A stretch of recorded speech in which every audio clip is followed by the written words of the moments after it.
Great. Hi, everyone. Welcome. We're going to go ahead and get started here because we have a really big agenda and a full slate of terrific speakers lined up for the morning. I'm Sasha Mackler, and I lead the energy program here at the Bipartisan Policy Center.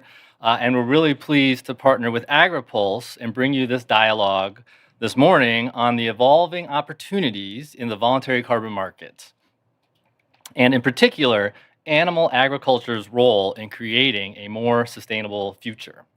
3 years ago, I, alongside my colleague Leslie Jantarasamy, who you'll hear from in a minute, launched the BPC's Farm and Forest Carbon Solutions Initiative in recognition of the tremendous economic and environmental potential of agriculture and forestry to contribute to our climate solutions.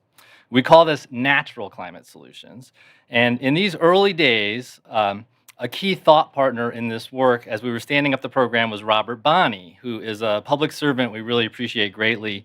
And he helped us get this initiative off the ground before going on to bigger and better things at the USDA. And we're grateful that Robert will be with us later this morning to share some of his views and the work he's doing at the Department of Agriculture. But over the past few years, we have worked here at the BPC with a task force of experts, co-chaired by former Senators Saxby Chambliss and Heidi Heitkamp, who have grappled together on the tough questions of how carbon programs and carbon markets can achieve both business and environmental goals in ways that are more accessible and can bring more farmers, ranchers, and forest landowners to the table. And we're really optimistic about the potential here. We believe that the federal government really has an enormous opportunity to build on the progress from last year's Bipartisan Growing Climate Solutions Act as they are shaping the Farm Bill that is forthcoming, as I think we all are aware of. Additional federal leadership could really support robust carbon markets and create effective incentives for a full range of greenhouse gas reduction and carbon sequestration options while rewarding our hardworking agricultural businesses. There's a lot of questions that need to get sorted out. Enormous opportunity here that sits in front of us. So we're excited to roll up our sleeves and get to work alongside all the organizations that are speaking here today and all of you that are in the audience to make the twin goals of agricultural sustainability and climate aspiration and net zero a reality in the time frame that we all know is necessary. So really, thanks again for joining us. We're looking forward to a great conversation today. And I will now turn the microphone over to Spencer Chase, who is the managing editor at Agri-Pulse, our partner in hosting this conversation, to say a few words of welcome before we jump into the conversation. Thanks, everybody.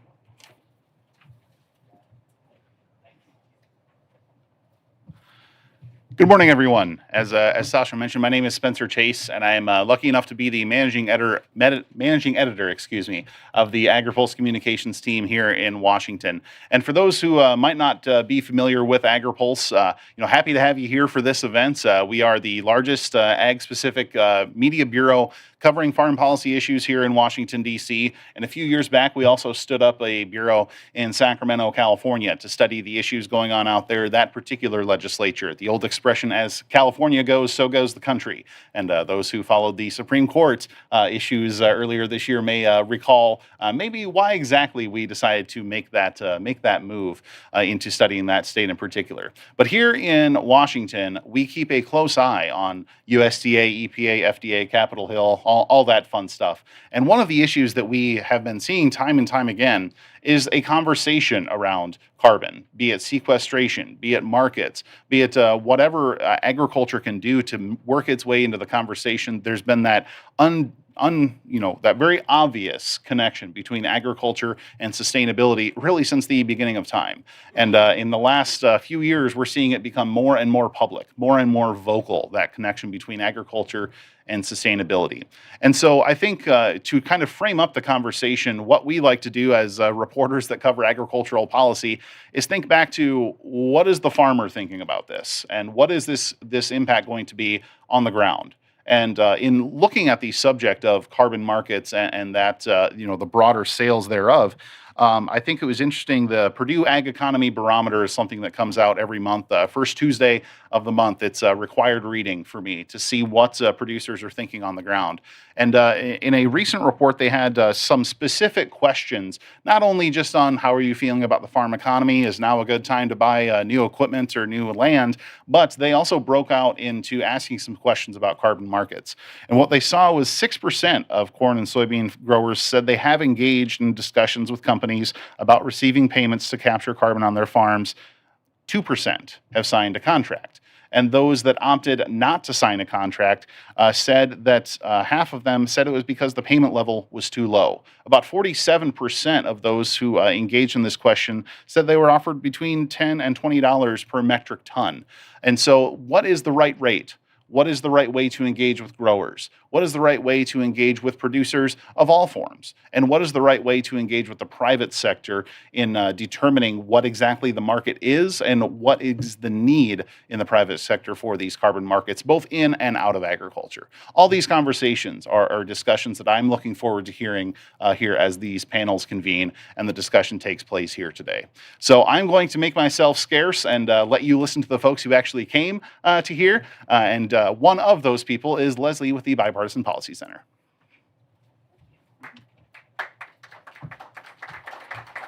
Hello, everyone. Leslie Gentarosimi, Managing Director of the Energy Program at the Bipartisan Policy Center. But first off, just wanted to give some quick logistics notes and a quick snapshot of how the morning will unfold. We have 3 panels set up to follow one after the other, and there are no planned breaks in between. So the bathrooms are located next to the elevator bay, and this room has 2 exits on either side. And then following the event, we'll be planning to serve lunch outside of this room here. So each panel will have a few minutes at the end to take questions from the audience. So if you're participating virtually, please type your questions into the chat feature in YouTube. We have BPC staff that are monitoring the feed to get your questions, and we will put that in front of the moderator. And then if you're here in the room, feel free to just raise your hand. We have some folks that will be circulating with microphones for you to ask the question so that the online audience can hear the question. So in order to keep things rolling throughout the morning, our moderators will not be giving full speaker bios or introductions. So we have here, if you're in the room, we've printed out a list. You can refer to that print sheet to get the information. And for those online, you can download a PDF of the speaker bios on our webpage for this event, which was bipartisanpolicy.org/events. So now I'll ask panel 1 to come to the stage, and then I will turn things over to Dan Rato, Director of Food and Agriculture at the Breakthrough Institute and the moderator of our first panel. Thanks.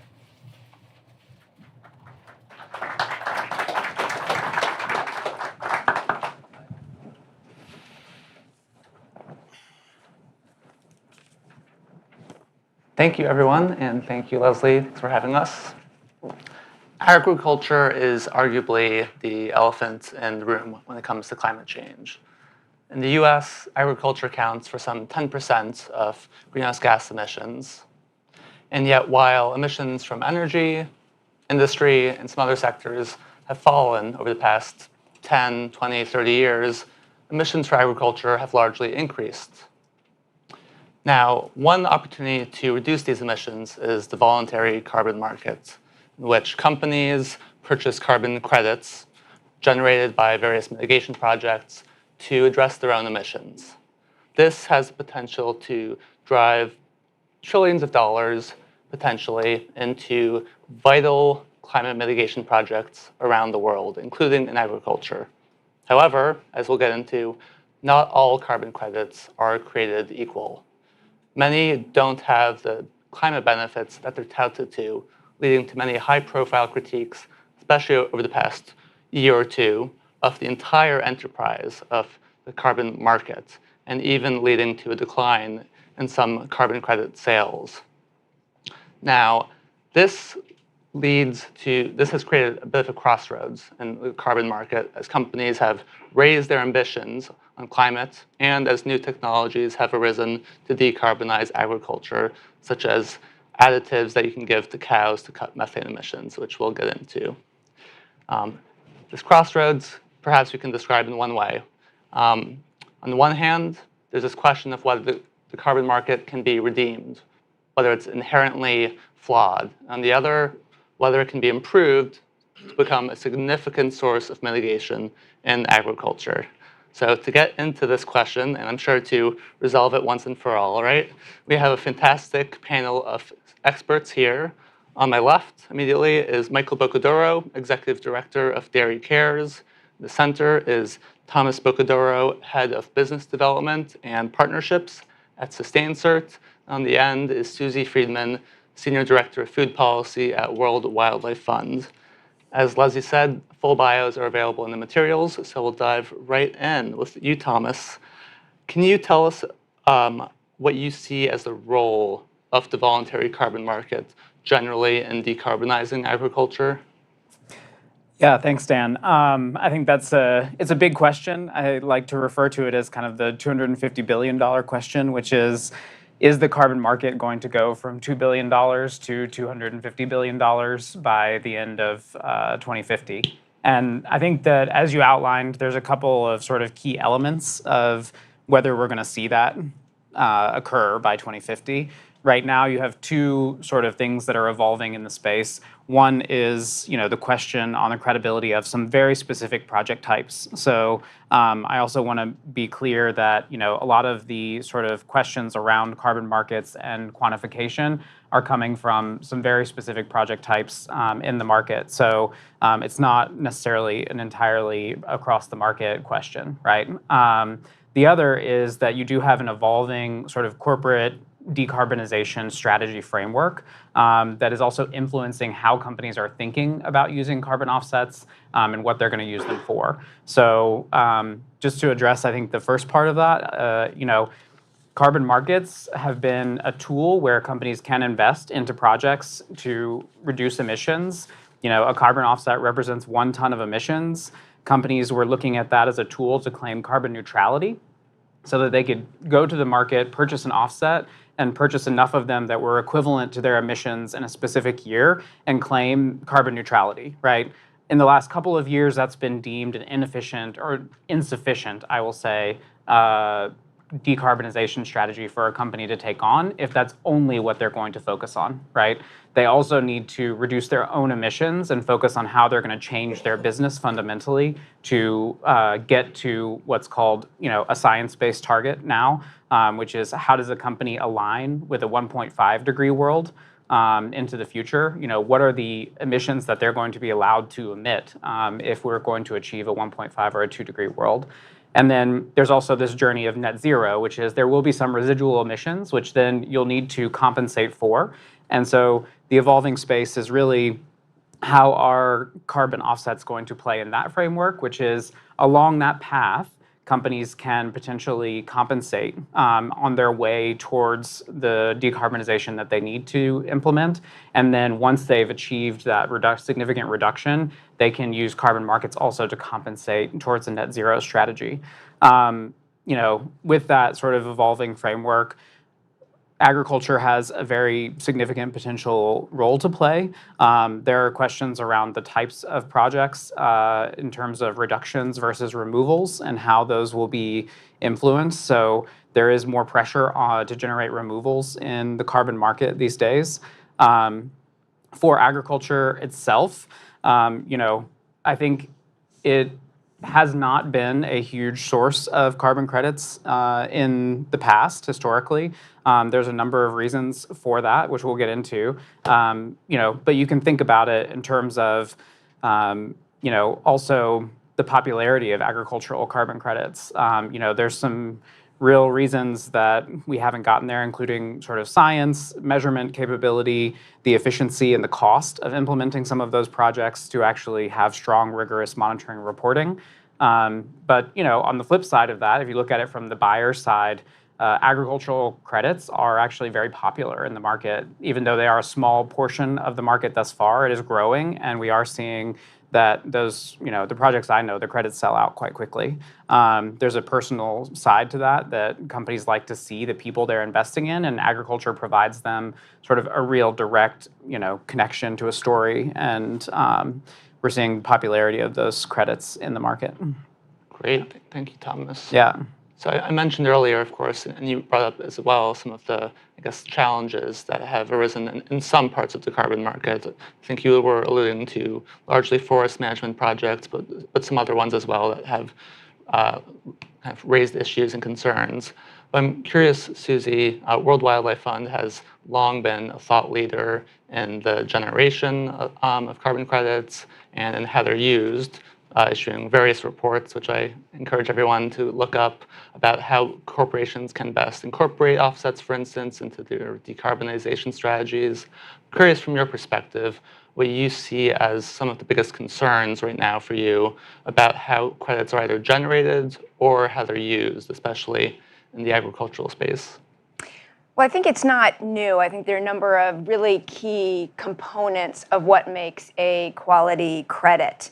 They need to be real. They need to measure real reductions in CO2 emissions based on a real and credible baseline, be measurable based on very credible scientific data and accurate methods, be additional, represent real reductions that wouldn't have happened absent the carbon market, be permanent, deliver real reductions that won't be reversed after the issuance of the credit, and if there are risks, have compensation really incorporated into the methodology. Avoid leakage. It doesn't help and doesn't provide any benefit to the climate if the credit just moves that generation of emissions somewhere else.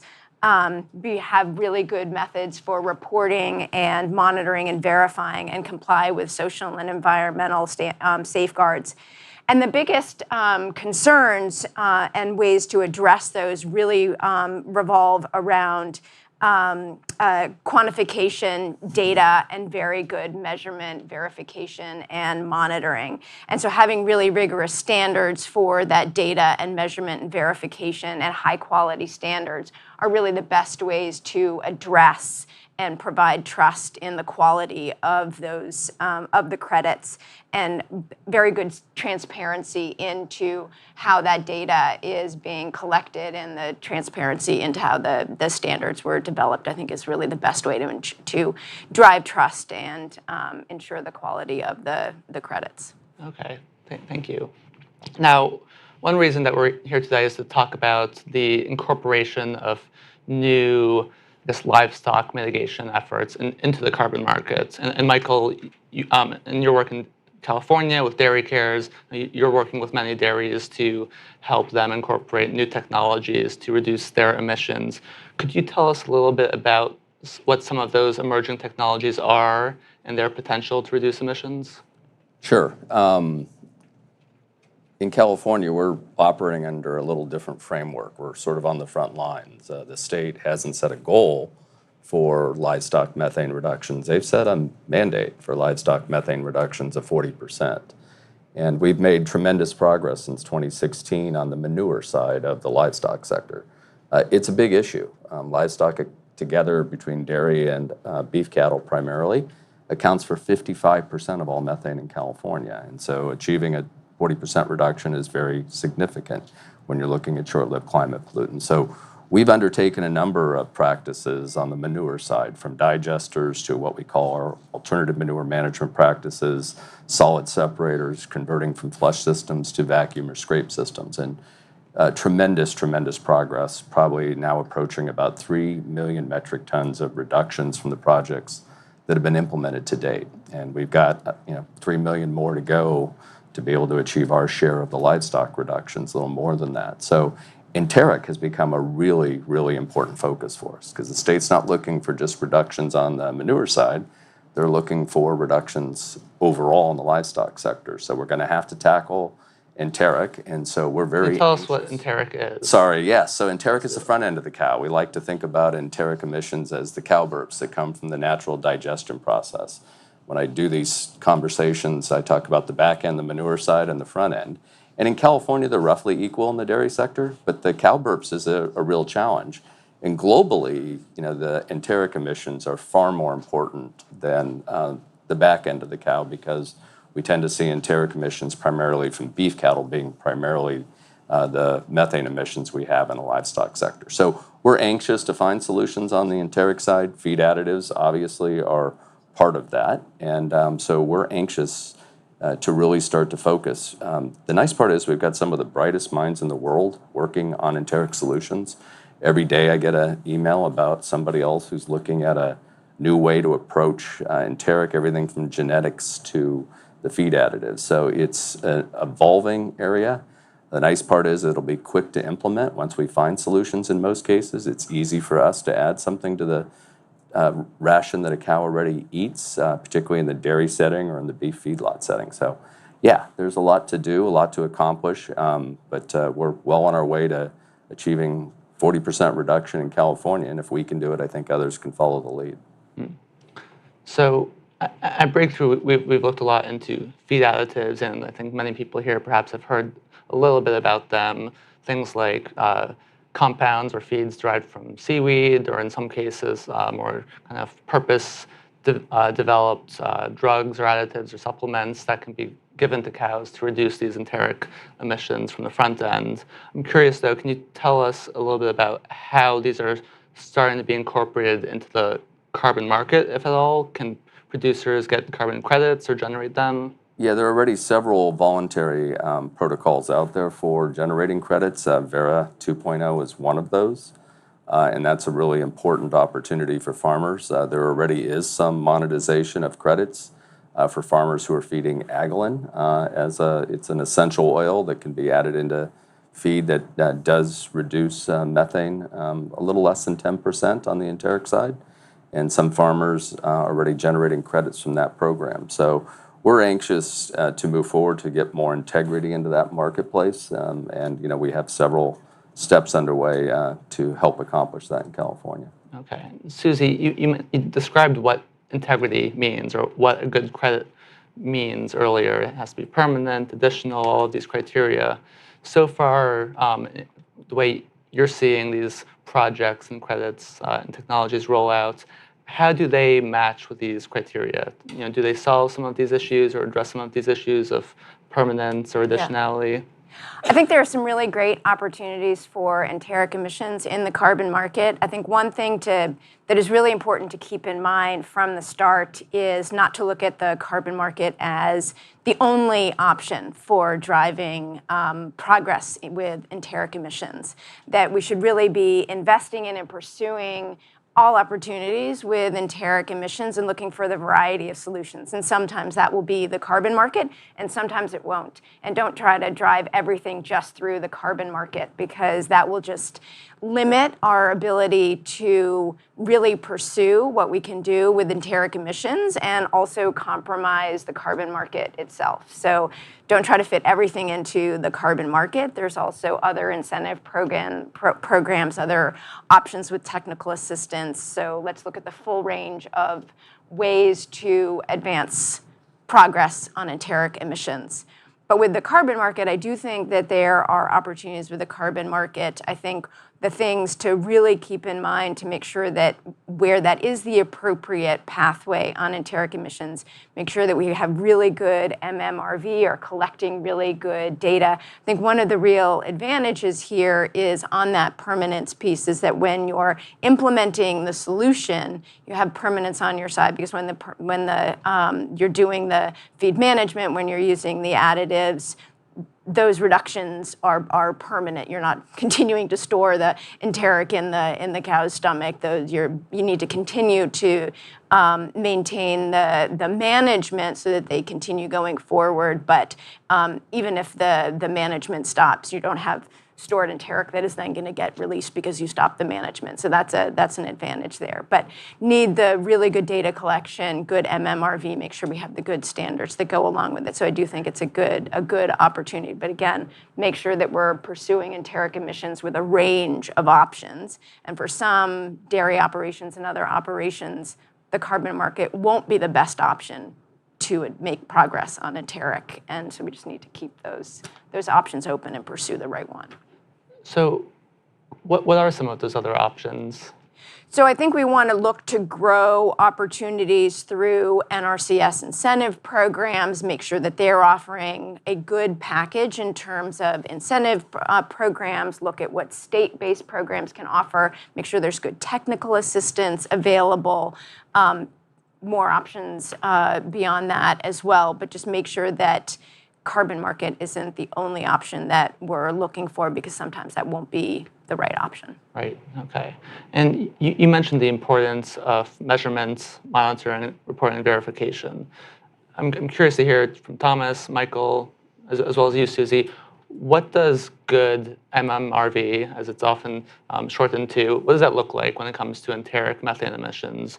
And what do we need, either from policymakers or in terms of scientific advances, to really ensure that there is high quality MMRV that meets companies' requirements and standards?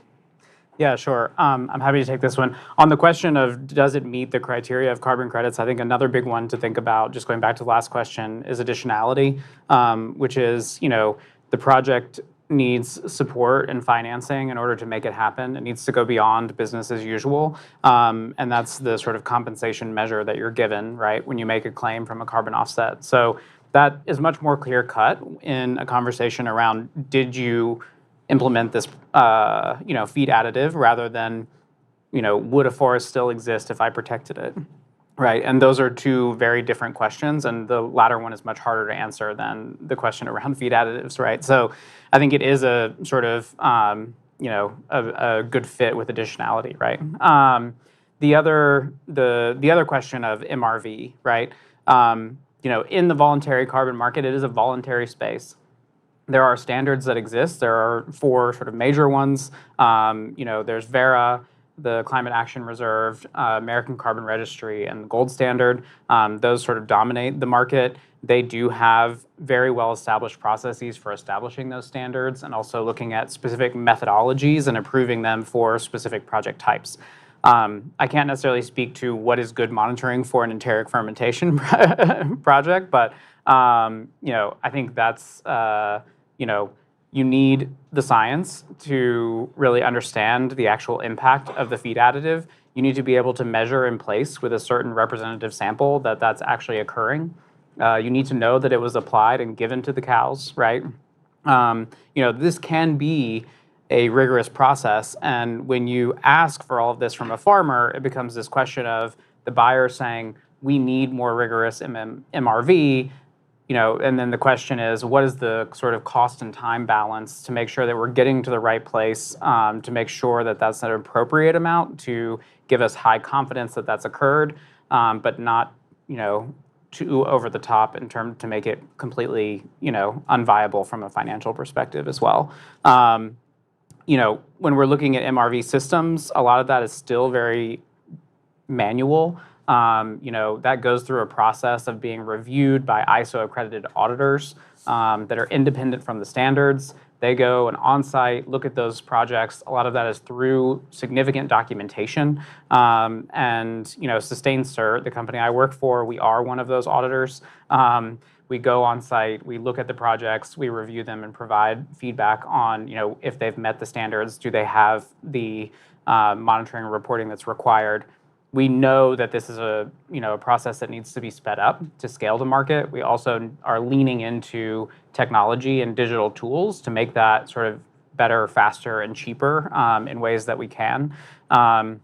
It will evolve over time, but I think with technology, we also have the ability to look much more directly in projects, get primary data, and do that in a way that's much more efficient than potentially what we've been doing in the past. So, I think technology will also help us to demonstrate and be more transparent in some of those projects as well. Maybe you speak to enteric fermentation monitoring. Yeah. Certainly, and one of the things we've had in California for close to 10 years is a protocol for dairy digesters, and that's important for carbon markets. That's allowed us to generate credits in the low carbon fuel standard in California, as well as the voluntary offset compliance program under the cap and trade program. So it's worked very well. It serves another very important function, though, and that is it's also the tool that the state uses, CDFA and California Air Resources Board, to calculate reductions for the state's inventory. What progress are we making toward that 40% reduction that they're after? How are we quantifying those? And so monitoring, reporting, and verification is important from that standpoint. And so with that in mind, we will in the next several weeks, maybe month, and I've been saying that for several months, but in the next several weeks or month, we'll be submitting a proposed protocol to the California Air Resources Board that's been worked on. It's a variation of the Vera 2.0 protocol with some improvements that Dr. Cabrabe at UC Davis in California has put forward. We're anxious to submit that because it's going to be important for the state to have a program like that in place, a calculator or protocol, not just for carbon markets and offsetting, but for insetting those reductions in our supply chain and for calculating them towards the state's inventory. They're looking for reductions in enteric, and we're going to need a method for quantifying those. So we hope to have something in place mid to late next year in California that'll be a step. Having CARB further review and approve that protocol that we're putting forward, I think will provide additional integrity to that program. I think the Air Resources Board has a great deal of experience in this area. And so we find that extremely, extremely important. And it's going to be important for one other reason in California, and that is the state legislature did provide $25 million in the budget to set up for the first time an early adopter program for farmers, dairy and livestock farmers that are willing to utilize feed additives or other enteric methane reduction strategies. Incentives have been the basis for all of the efforts in California to date, both credit markets as well as grants, and we're able to stack those in the state. That's allowed us to put these projects in place and to make the progress that we've made. And we're hoping to do the same thing on the enteric side, and that'll be some combination of state incentives, hopefully some work with some of the global food companies to inset and have compensation from those companies for those reductions, and hopefully we're going to find a way to match some of the state dollars with either private philanthropical donations or hopefully federal funding. The goal is to compensate the farmer, the early adopter, for the cost of putting these feed additives into their rations, and to show that they can work, and then hopefully the markets will further develop and hopefully compensate for that. But I agree, it's not just about offsetting. The next panel is going to talk a lot about insetting, and that's a really, really important topic for those of us in the dairy sector. We want to see these reductions get into the supply chain. Almost all of the reductions we're achieving on the manure management side with digesters are going outside of our supply chain. And so it's really important for us to start taking an internal focus on reducing supply chain emissions. Now, one critique that's been levied at the LCFS program, the digester program, is that there's arguably, some say that dairy farmers are, being over-credited, essentially, kind of receiving too much money through that program. And without getting into that really thorny issue, I'm curious if you see any similar concerns arising when it comes to enteric methane projects, especially with this stacking of programs. You mentioned the new California program, we're talking about offsets, maybe there will be new federal incentives. Are there any challenges that people should be aware of up front about how these might all interact? It's an interesting question. It's a pretty small but vocal group of folks that are against some of the methane crediting that we've been doing in California. But we stack credits and incentives across the renewable energy spectrum. This is not new. It happens with electric vehicles. It happens with solar power on our rooftops. It just happens. And so, we really haven't taken too much concern with the challenges that have occurred. Yes, there will always be challenges. I think there are folks out there that are concerned that we're making the dairy sector more sustainable, and they're not supportive of that for various reasons. They don't support dairies. They support a vegan lifestyle. They're not supportive of animal agriculture in general. I can't solve for that problem. What I can solve for is the state's need to reduce methane, and we're showing we can do that and do it very effectively, and we're doing it without putting farms out of business, and I think that's a really critical point. I wanted to dive into measurement and monitoring a little bit more. I think one thing that might be useful for the audience first, though, is to delve a little bit into what some of these feed additive and enteric methane reduction efforts really look like, and I guess not to get too into the weeds here, but what the range of efficacy is, because these are not mechanical processes. These are live animals that we're talking about, and I imagine that some additives work better with some animals than others, and there might be quite a bit of a range of efficacy here. Michael, Thomas? I'm happy to. I mean, I can speak to a little bit of what I've seen with the standards and the evolution of some of the feed additives and I think you were highlighting CARB updating the protocol, et cetera, and that's based off of science coming out of UC Davis, and I think that that's a really important and clear message about the carbon market, is that a lot of it is only as good as the science that exists today, right? So having good science around the products and solutions that we're actually implementing are necessary to implement strong protocols and have high credibility in the carbon market, right? With the evolution of feed additives, we've seen them sort of pop up. It does take the carbon market a bit of time to respond to those things, because if the standards are going to build these methodologies and protocols around it, the science has to be super clear on what the sort of impact of those are and the range of significance in terms of that impact, right? And so that affects the overall uncertainty that you can put into a GHG calculation, a greenhouse gas calculation, right? So all of those things sort of feed into uncertainties, et cetera. The more certain we are from the science perspective, the more certain the carbon credit becomes as well, right?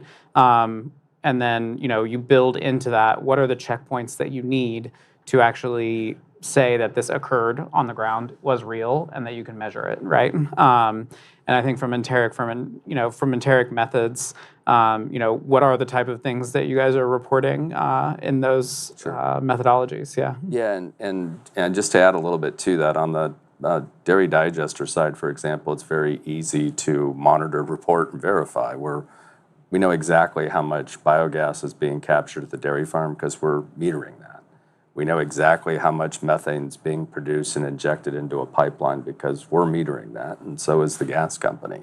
So we have very hard data that we can use to verify some of the reductions, and monitoring is pretty, much more straightforward than it is on the enteric side. But there is technologies out there that have led to a lot of the research. Cows it can be monitored from individual cows. There is going to have to be some estimation. Different cow breeds react differently to different feed additives, and so we're going to have to monitor that. It's going to get more complicated because now we're talking about stacking some of these feed additives in the animal's ration and hoping to get kind of a multiplier effect with some of those rations. So it's not going to be perfect when we start, but we do need to get started, and we need to allow it to evolve. And there is new technology that I read about and hear about all the time that can help monitor those emissions, lasers, drones that can fly over dairy barns. We've gone out and monitored the digester operations on dairies, and the data that's coming back suggests that it's even a more significant reduction than the protocol provides, and so that's a positive development. So we're going to need to do the same thing on the enteric side and evolve with it as we learn more and as the technologies evolve. But important that we do get started, because these additives are going to be commercially available very soon, maybe as early as next year, and it's going to be really important for us to start implementing them. Susie, I want to give you the last word before we open it up to Q&A. I'm curious, we've talked a lot about the generation of carbon credits, about the integrity and quality of carbon credits themselves, but we haven't really talked much about the other end of it, of companies buying these credits. What does integrity look like when it comes to how companies make claims about their use of credits and their purchases? Yeah. So really important that the purchase of the credits have a lot of integrity as well, and there are a few key rules of the road, whether this is for enteric emissions or anything else. And the first one is that businesses need to prioritize executing a transparent, science-based strategy for reducing their scope 1, 2, and 3 emissions, and purchase of carbon credits needs to be complementary to, in addition to, executing that strategy, and that is first and foremost the most pressing thing to make sure that this is benefiting the climate and really has integrity. Businesses can purchase carbon credits, but they need to be framed as supplementary to those scope 1, 2, and 3 emissions reductions and be outside of their value chain, and that needs to be really clear. Also really important that businesses purchasing carbon credits make clear that they're not subtracting those from their scope 1, 2, and 3 emissions inventories. Also that those purchased carbon credits meet those robust quality criteria, and there's very clear communication ensuring that there isn't misrepresentation about what those carbon credits, where those fit in those scope 1, 2, and 3 emissions reductions. And as long as all of those things are met, carbon credits can be a very important part of what a business is delivering and advancing in the carbon arena and be part of delivering on ESG commitments, but they need to meet their own scope 1, 2, and 3 commitments first. Thank you. I want to turn it to the audience. Are there any questions in the room or online? And if you have a question, please stand.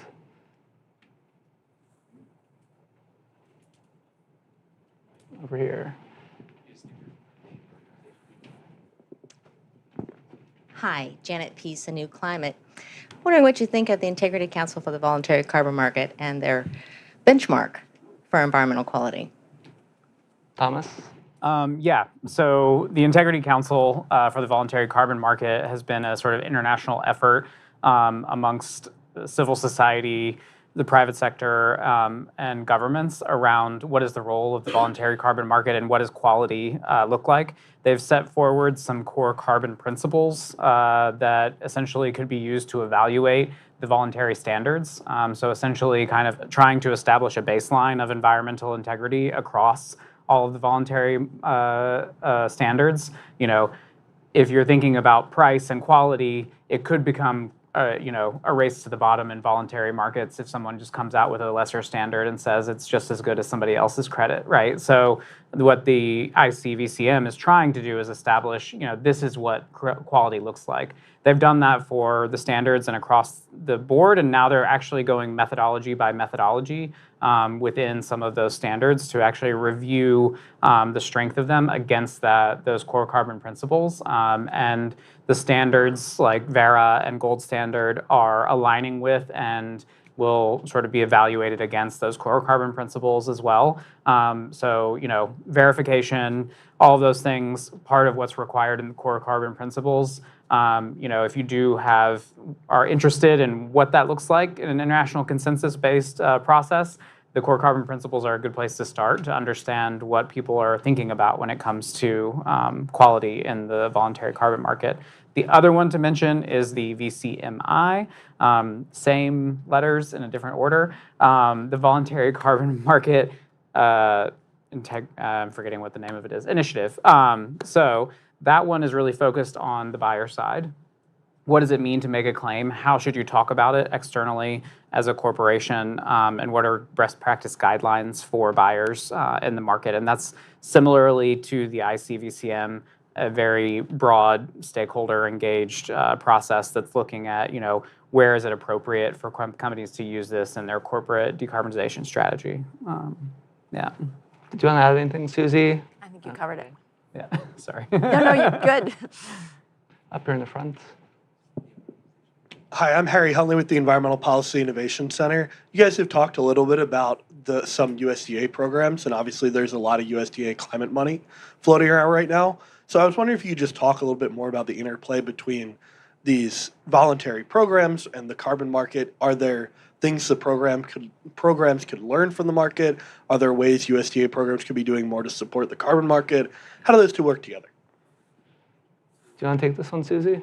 I actually think one of the most important recent things coming out of USDA is their investment in their new MMRV strategy for ag and forestry, and the new investment in monitoring and measurement and data collection, and how that can help create more better measurement and data collection that can support more insight into that that critical component that is going to be help farmers and ranchers and forest landowners have more data to feed into their ability to participate in whether it's incentive-based programs or carbon markets or other kinds of markets. So I think there's a lot that we can talk about in terms of the other programs and interplays and ways that NRCS incentive-based programs can help get farmers and ranchers and forest landowners ready and able to participate in carbon markets. But I think that investment in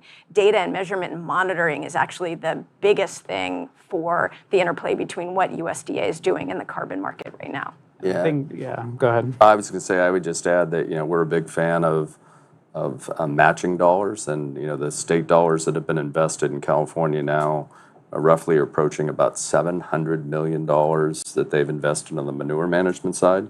That's been matched more than 2 to 1. The total investment on the manure management side now in California is over $2 billion.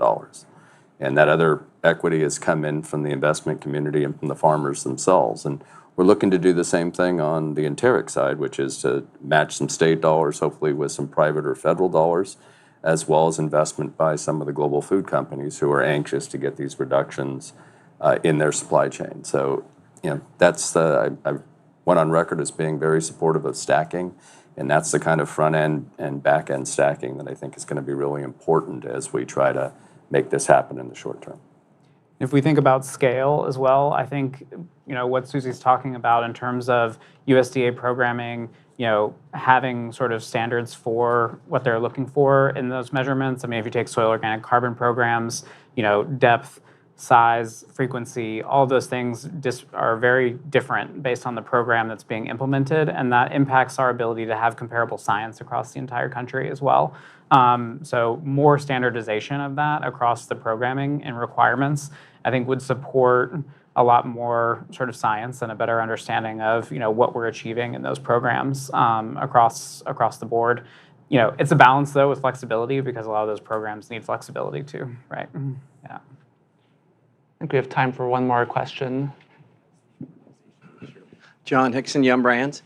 On the corporate side, there was a big push years ago for the setting of science-based targets and kind of getting that measurable impact and outcomes, which fit well for coal, oil, and gas going into the atmosphere, but really doesn't work that well for above-ground carbon cycles. And now we're having this wave of pressure around nature, biodiversity, land use. Like, how do you see the marrying up of the carbon work with what seems like a broader movement on that kind of land use guidance, kind of pressures that are kind of, how do those two systems ultimately need to work together?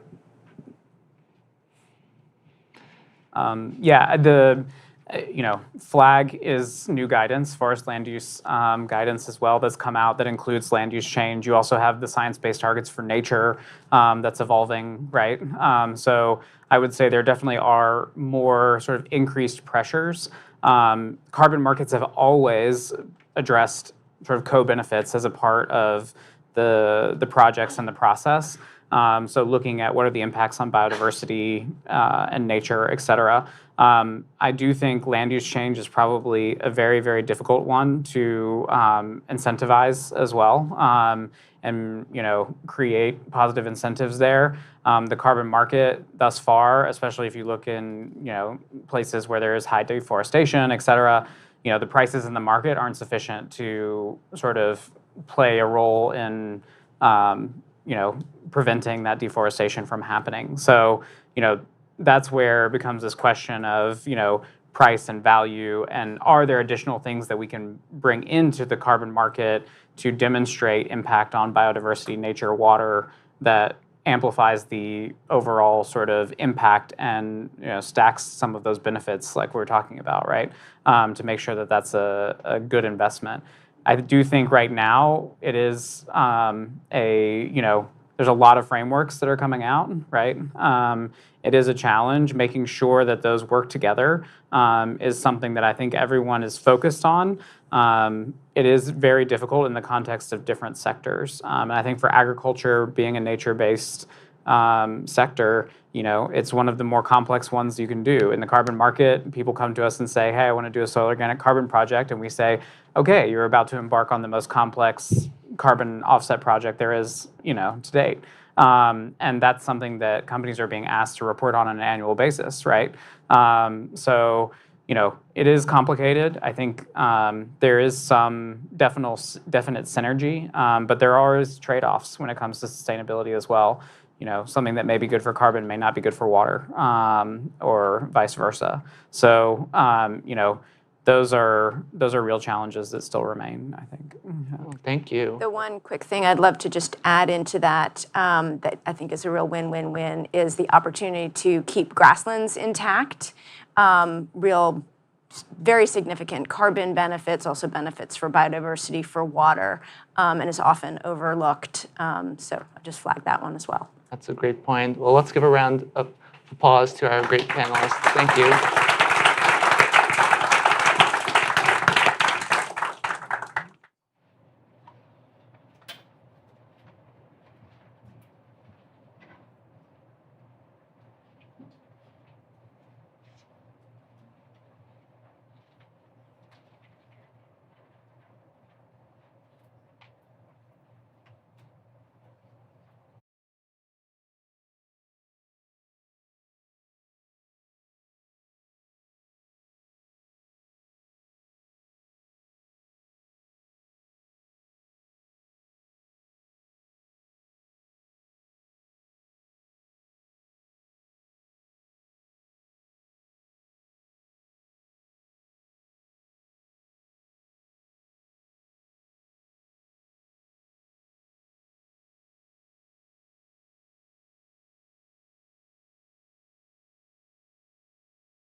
Moderate the second panel today to build on some of the great comments that were made in that first panel. We know one of the most significant obstacles when it comes to achieving sustainability goals is creating profitability on the farm. And I like to say, as a daughter of a farmer, we had some dairy discussion. We'll have some dairy discussion today too. A granddaughter of dairy farmers on both sides. This is really something that's important to me, but to so many, right? Because profitability on the farm is sustainability. And, that is why it's important for these families in the farm, families that it supports. So today, there is no livestock carbon market that exists. We hear about this tremendous demand for Scope 3 credits, but we need to start asking, how do we create a market and value starting at that producer level? And so our second panel today, we're going to have leaders throughout the entire value chain discuss how this first of its kind livestock carbon market will work, what carbon credit insetting means, which we heard a little bit about that in the first panel, and then how this marketplace can actually advance sustainability efforts throughout the entire value chain. To dig deeper into this, we have this esteemed panel of guests. I'm going to start here. Right here next to me is Darren Montero, who's with California Dairy. Paul Meyer, who's the CEO of a new company, Athian. Jeff Simmons, who many of you may know, the president and CEO of Elanco Animal Health. And on the far left here, stage right, is Daniel Peerless, who is with Nestle Company. We're going to start with Daniel at the end. Much of the discussion on carbon markets first started with companies to offset their actions. Daniel Peerless, who is the global sustainability sourcing lead at Nestle, is here to kick off our discussion and share with us what the industry inherited with those first carbon marketplaces and what is Nestle doing to transition from a lot of that thought process around offsetting to a marketplace that really benefits all the players throughout the value chain, starting at the producer level. Sure. Before I go, I don't want to take too much credit. I'm the sustainable sourcing lead for dairy. For dairy. Eggs, not the entire Nestle organization, which is so much bigger. But what we inherited from the offset market was really a loss of opportunity to find reductions in our Scope 3 emissions. So Nestle at its heart is an agricultural company. If you look at our published emissions, our footprint, we're more than 70% of our total Scope 1, 2, and 3 footprint is agricultural production, the farming. And on lands and with cattle that we don't own. And so finding these opportunities for reductions, insets or other opportunities are absolutely critical to us. And the offset market recognized the opportunities where they were in forestry, in agriculture, very land-based sources of reduction. However, from our standpoint, and under the carbon accounting rules, which we subscribe to, if a credit is sold to outside of the value chain, sold to somebody who isn't buying the milk, that reduction is gone. We can't account for it. So in the case of digesters in the California LCFS system, that program was set up. It really brought in investment. It benefits the farmers, but it was set up for fuel companies. And so the carbon negative fuel that is created from the dairies is an excellent source of renewable natural gas, but it's carbon negative because the reductions, the avoided emissions that would have occurred in the manure management system are allocated to the gas, and they're gone from the milk supply. And so we have to add that back in. And so what we inherited was a missed opportunity, I think, and we're trying to bring that back in so that the reductions that occur within our supply chain pass with the milk through the processors, the customers, and to the consumer that is looking for that higher value product. Well, I'm going to turn to Paul with Athian. He's a Sustainable Livestock Solutions, which many of you may not know much about Athian. It's a first of its kind cloud-based platform that provides livestock producers a place to benchmark their operation footprint, which we've talked a lot about the data and measuring that data and helping with that marketplace to monetize their reductions resulting from what they're doing on the farm. Daniel talked a little bit about that insetting, but let's do a kind of 101. What is the difference between insetting and offsetting, and how does Athian play in that space to help with really being able to measure and execute that insetting profitability options for producers? It's a great question, and I think Daniel did a pretty good job of explaining the conundrum that comes with the offset marketplaces and that history, and you really have to look at that history. Carbon markets were originally designed primarily around energy companies that had to offset the carbon that they released into the atmosphere as a part of their normal operations. And so you had to have a way to quantify sources that could pull those carbon emissions into the soil or into woodlands or to forestry. And so by carving them off in that fashion, essentially what you're doing is you're balancing out the output. For insetting, it's a very different formula. instead of creating problems and then finding a way to offset those problems in the environment, what we're doing is we're driving systemic change to the operations of especially animal agriculture. How do you do that? How do you fundamentally fund those practice changes that will systemically change the course of those emissions in the first place? So you avoid the emissions, you limit those emissions, and you really drive a much more sustainable outcome. So the challenge is that traditionally those carbon offsets get sold out of the value chain and they go towards an energy company, for example, and then a lot of those dairy digester projects were funded by energy companies. So what we're doing on the animal agriculture side and what Athian really is focused on is validating and certifying on-farm practice changes that systemically drive sustainability, and really leveraging third-party validation and verification bodies like SustainCert. They were on the first panel. They do a great job of helping to identify, where those issues are. Our primary role is how do we fund those practice changes? And essentially by carving off and selling carbon insetting, and we built the world's first carbon insetting marketplace for animal agriculture. Well, I want to turn now to Darren Montero, who serves as the Vice President of Sustainability and Member Relations at California Dairies. And you lead the sustainability efforts at the second largest dairy cooperative in the country and its subsidiaries. You get to work with producers themselves, and you get to be there as they are making these decisions. And we talk so much about sustainability, but I also talked at the beginning. Sustainability on a farm is not just sustainability as everyone in this room might consider it. So, it's also economic sustainability. As you are working with those producers, what kinds of things do they have to consider when they are looking to adopt these types of systems, both from a sustainability from the environment, but also an economic sustainability discussion? Thank you. I think it's important that we have to remember that farmers are making decisions with cash every single day regarding their livelihood, right? Inputs, those expenses are going up, and cash is short on farm. So sustainability interventions need to make financial sense, bar none.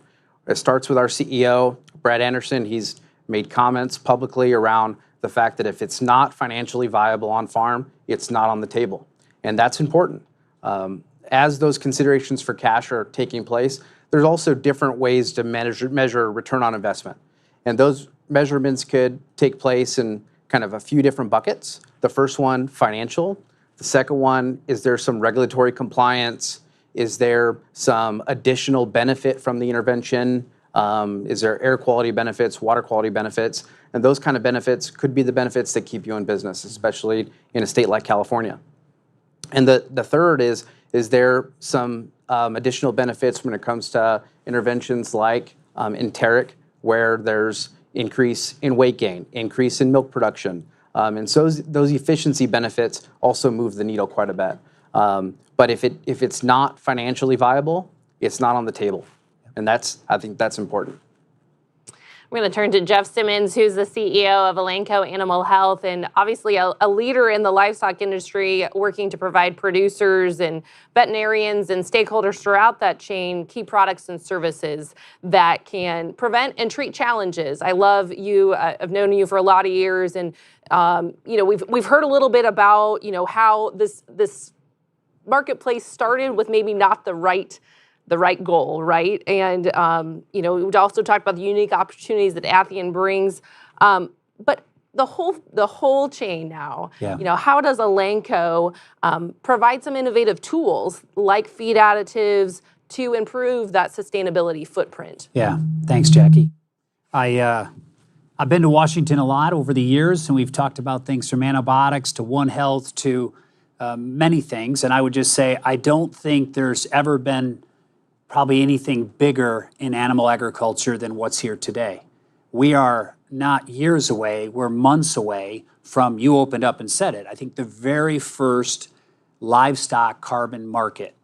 And I think you see an example here of a chain of a value chain with insets that will drive back profitability to farmers, because you can't have sustainability without profitability. And to me, it also is a convergence of animal health, human health, and One Health. And I think that's really important. I always kind of come back to some numbers that are important. The United Nations says, 50% more growth of animal protein the next decade than this decade. So we're not going to remove animals. We got to get consumers what they want. We got 7 years to cool. Well, that means methane, not carbon.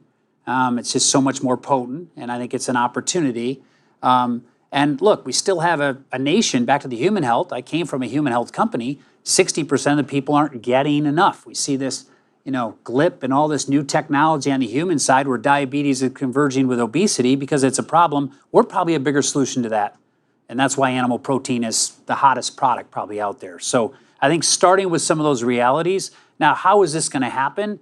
I do think there's some things over the next couple months that's going to catalyze a lot of change. And I think there's players here. What Paul has done and Athean has done is now created an opportunity to actually create something that aggregates, certifies, and monetizes carbon so companies like Nestle can buy into it. Elanco sees, I've never seen a convergence of more innovation from innovators all over the world to go after enteric methane. Enteric methane could be a $2 billion industry in our $35 billion industry of animal health, of how do we reduce, how do we inhibit, and how do we make it profitable for farmers. And our number one charge as a company is make sure dairy farmers and beef farmers are profitable around the world in doing this. So I always say there's four things. We're spending a lot of time on dairy farms. We've got some of the largest databases, working with partners around the analytics. The dairy farm, the bar raises. This is great for dairy farmers, but it also is the water level is rising. If you don't have that capability, the table stakes are rising for dairy farms and beef farms. But we have a database called Uplook that right now we're adding every week, dozens of dairy farms that are making them capable. And there's other tools too. Two is we now have a new regulatory barrier. It's not just we need the FDA, and the FDA has really risen to the occasion to say we've got the first environmentally approved claim with Experior in beef. And we are, I think everybody knows, what I think people are excited about is 3-NOP. This technology is now with the FDA. We're looking for an authorization next year. This can reduce methane 30 to 50%. This can do more than what maybe we've done in the last 3 decades, and that could be in this marketplace in months, not years. And that catalyzes immediately to the dairy farms. To Darren said, Michael earlier, this can move it.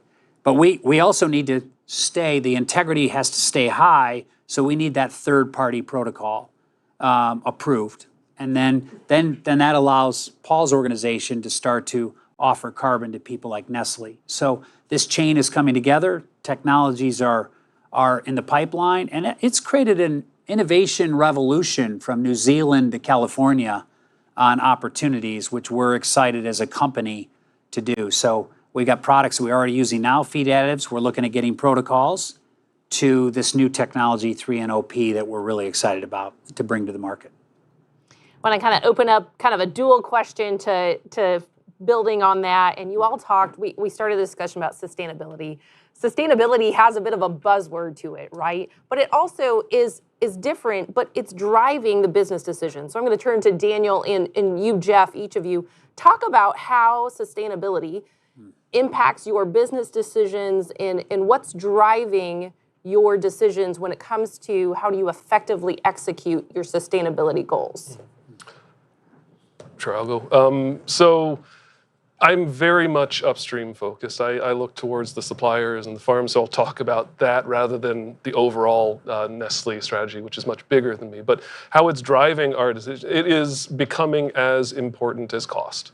And climate, particularly carbon. Sustainability is very broad. It's hard to bundle that all into a single credit or opportunity or measurement, so I'll mostly be speaking about carbon right now. But we have very clear goals, targets that we have set, and we are working very hard to meet those through any tools that are available.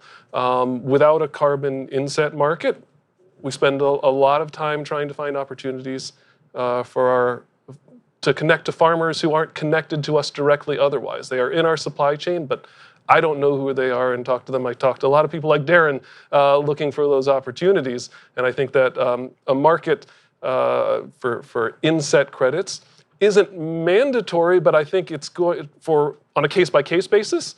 But I think in terms of scaling this opportunity to connect individual farmers, and you said something, where they're Athian's providing the credits. No, it's the farmers providing the credits through Athian. That's who we are, as Nestle, talking to. It's facilitated, scaled, and accelerated through an Athian or another provider. Otherwise, identifying the opportunities, speaking to the farmers, verification, that falls to me or a third party that we arrange on a case-by-case basis. So I'm very excited about the ability to scale and facilitate these transactions. Yeah. My answer, Jackie, would be really in twofold. I think being a public company, ESG is essential. We have a lot of investors. I just came from New York and a major investor conference, and that's a big, for companies to actually invest in us. You hear about BlackRock and Wellington and others, is get your house in order. We put out an ESG report. We've got a leadership team. It's on my scorecard, and we've got goals, as Nestle and other major companies do. You can't now step into this dairy market or beef market and do these things and even be an innovator without making sure every building you build or whatever is LEED certified. And so understand it, know it, do it well. And I think it was mentioned on the last panel, this is a new era of transparency and integrity. And the validation and the independence is absolutely essential to me. So I think that's important. We, though, are channeled also to say that's table stakes, and we've got to do that well. Where we're spending our energy now is leaning into Scope 3, leaning into value across this value chain to create a bigger impact. And I believe climate neutral farming will happen this decade. There are farms today that are close to that, and I believe we can enable that. And that's not only the right thing to do, but it also creates good economic value. I think there's a couple things, though, that I do think that the more we can keep this regulated from an innovation standpoint, the more that the Center of Veterinary Medicine, which I compliment, they're leaning in and looking at this through a lens of how do we do this. If we have regulated products, that's another way to take up the level of complexity and need and prevent greenwashing or claims from people that maybe are against that. I think that's important. And I think all this independent verification is key. I do think the third, we can talk about it later, is the policy. I do think we're going to need incentives, private, public, government, to get this flywheel moving. This thing is happening fast. We need that. So those are some of the things that I think are key. Darren, I'm going to circle back to what you were talking about with economic sustainability and Jeff Alenka's goal of finding those economic solutions for the farm. You have a lot of focus on, how do you take this to the farmer level that they can also be profitable. But within the carbon marketplace, we also have to make sure that we can offset the cost of innovation, making sure that it works for them. Share how we make sure that within this carbon marketplace that we do have that return on investment needed to keep that flywheel spinning. Sure. I think it starts with making sure there's abundant opportunity for good research. And good research happens. There's some very credible universities around the country that are really founders of this research. And as they continue to look for new opportunities, whether it's like Michael said in the last panel, stacking enteric opportunities, that research has got to be abundant. It's got to be accepted by everyone, the entire supply chain. It's got to be accepted by the companies like Nestle that are looking to buy that credit. It's got to be accepted and viable from the farmer perspective. And then I think a second pivotal part is you cannot punish early adopters. These early adopters, especially on farm, they're taking all the risk, and they can't be punished for taking that risk. If you're an early adopter on a digester, before the LCFS market was created, there were 12 digesters, roughly 11 or 12 digesters. There was no LCFS market. They did it because they saw the vision, the opportunity in the digesters, and they failed. There's, I think, one still operational from that time period. It really took the LCFS market to stand up that product, create financial viability from the banking institutions, right?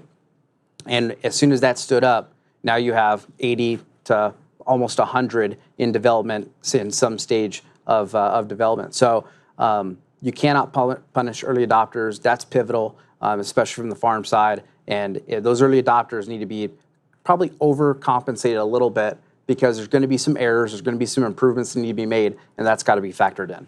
That's a really good point. I want to pose this to all of you, because you are part of a chain, right? There's a role for each of you to play, and when all of you work together, there's a greater opportunity for success and wider adoption.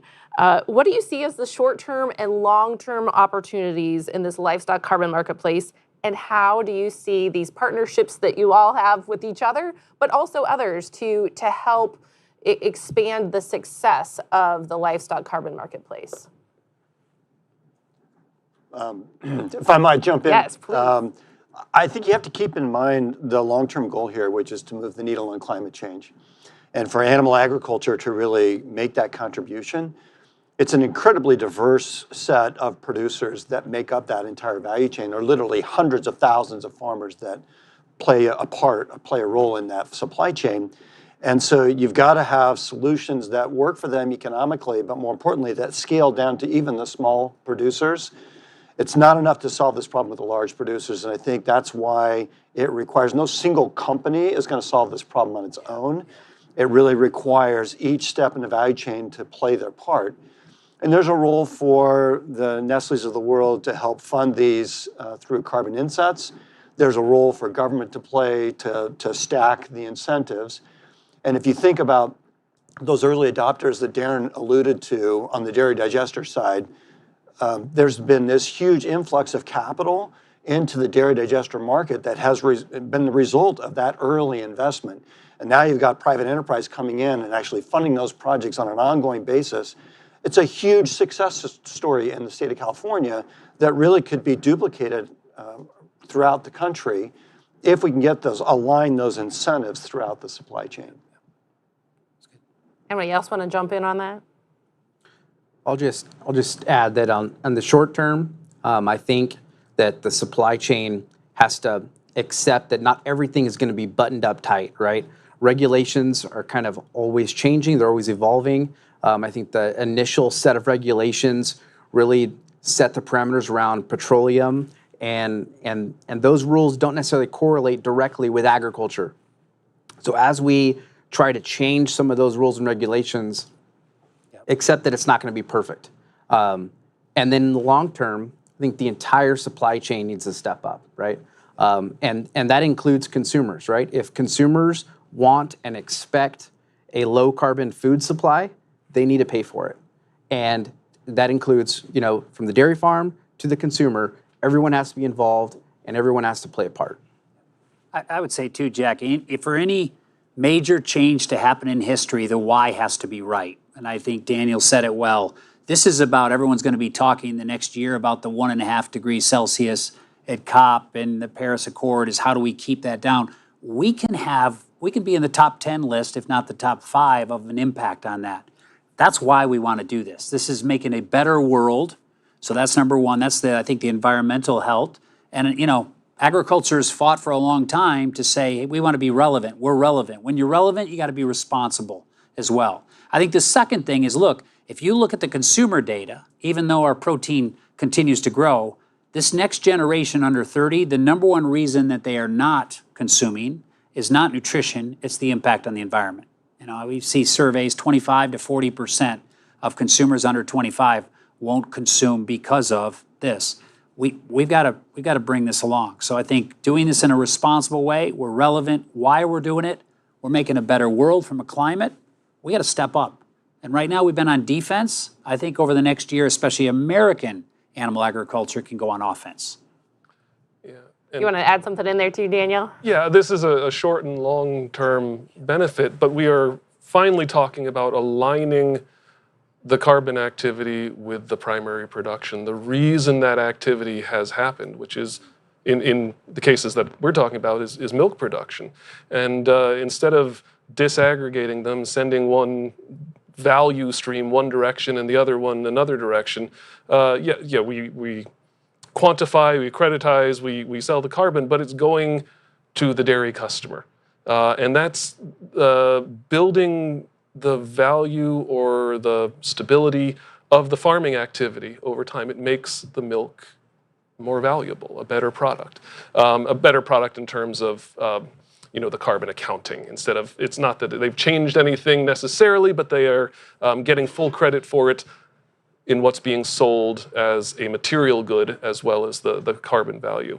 And I think that I saw a question pop up about small farms and just as this brings equity to the process, particularly for things like a feed additive, which can be deployed on a small or big farm in once approved, extremely quick. If the farmer gets the value that they need for that activity, they can continue.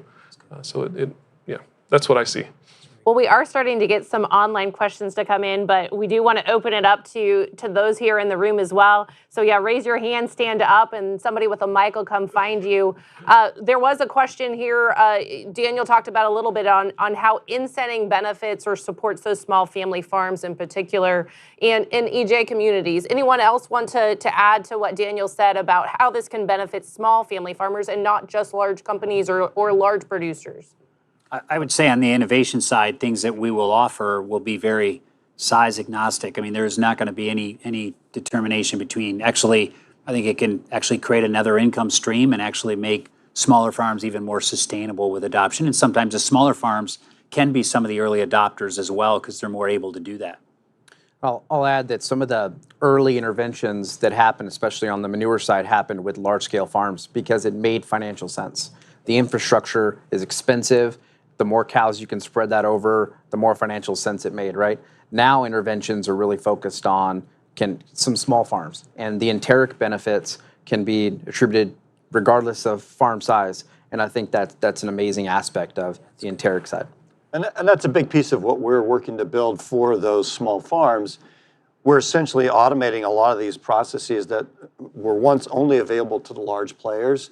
We're automating to the point that a very small farmer can make these interventions and be paid for it, be compensated for it exactly the same way a large producer is. All right, we'll take a question from here in the room. Lars Stewart, Earth Optics. This is to the point of maybe about folks under 30 being anti-animal, and I think a lot of people don't know that we have fewer large-toothed animals in the continent than we did when Europeans first arrived. How do we go on offense and tell the full story? If we pull all these large-toothed animals off of our country, we'd have probably a worse climate problem and significantly less biodiversity. And I think we're just not getting in front of that story. I'd love you guys' comment on that.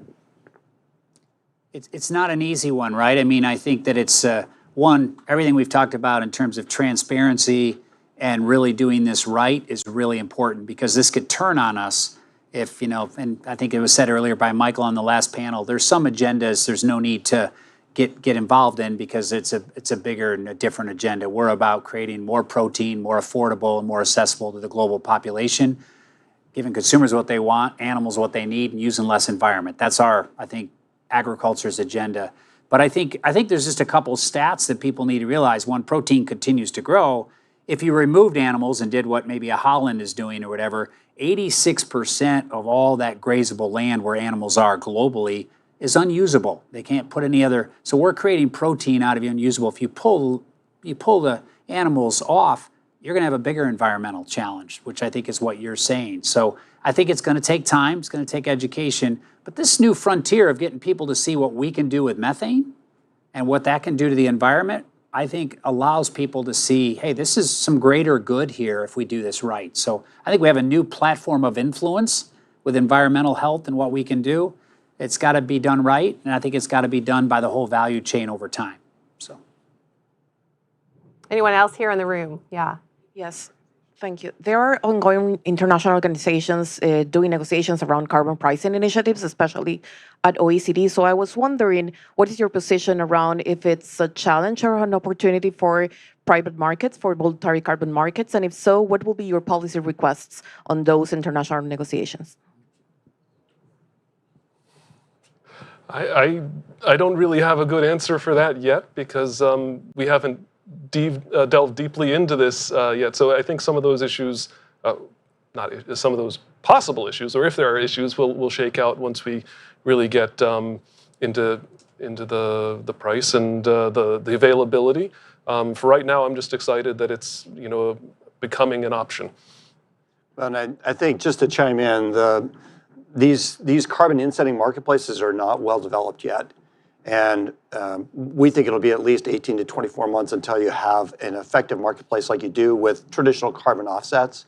So in the meantime, it's going to require, I think, an alignment between offtake partners and producers, connecting all those dots and building out essentially bespoke contracts for those voluntary carbon credits in the early going. And to Daniel's point, it'll shake out as we get a lot more buyers and a lot more sellers in the marketplace and to become more accepted. The overarching goal for us is to make sure that we have the same level of rigor for the insetting marketplaces that has been applied historically to carbon offset markets. And in some ways, we're going well beyond what some of those traditional carbon markets have done. And part of it in animal agriculture is that the gas that we're looking to limit is methane, and methane it's 80 times more powerful than carbon over a 20-year period, so it has an outsized impact on the climate. So if we can make an impact in the short term, it will really move the needle quickly. And that's going to require, I think, the entire industry to pull together to solve that problem. I want to go quick to an online question, and it's not up there right now, but it was just there on California made some decisions this week on requiring the reporting of Scope 3 emissions. We've heard a lot about the SEC's proposed rule on reporting of emissions and how that goes back to a farmer and whether they're held accountable.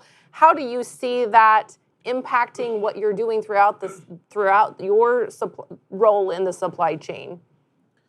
Well, I think that there's a little bit of murky water here, right? And we'll work through that murky water. And as it kind of alludes to one of the statements I made earlier, and that's, look, things aren't going to be perfect right away. And as long as everyone kind of accepts that, we will get better at reporting, get better at validating some of those metrics that are used to kind of quantify what our emissions are. But it's not going to be perfect, and we'll work through that. But as we do, I think it's really beneficial to kind of protect the farmer, the farm level. And at CDI, we'll aggregate, we'll report, but we're going to do everything we can to protect kind of the scrutiny on the farmer. And I think from our perspective, we think transparency is a good thing. And ultimately, it helps the credibility of our industry if we're full disclosure. So that's the basis upon which we've built our platform. It has to be transparent so that everybody can see where the real numbers are. Yeah, I would just say from a public company, we will, of course, do everything that's required and believe strongly in the transparency.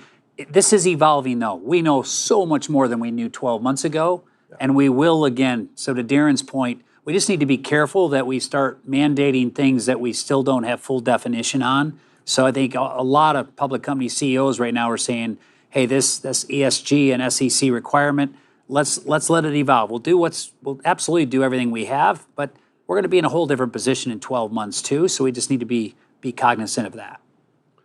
And I can only speak with a limited perspective on the Nestle point of view, but we do already report our Scope 3 emissions. How that translates, what sort of granularity is necessary for California reporting, that's somebody else's responsibility. But I think I'm quite proud of the level of reporting that we already engage in and have for a number of years.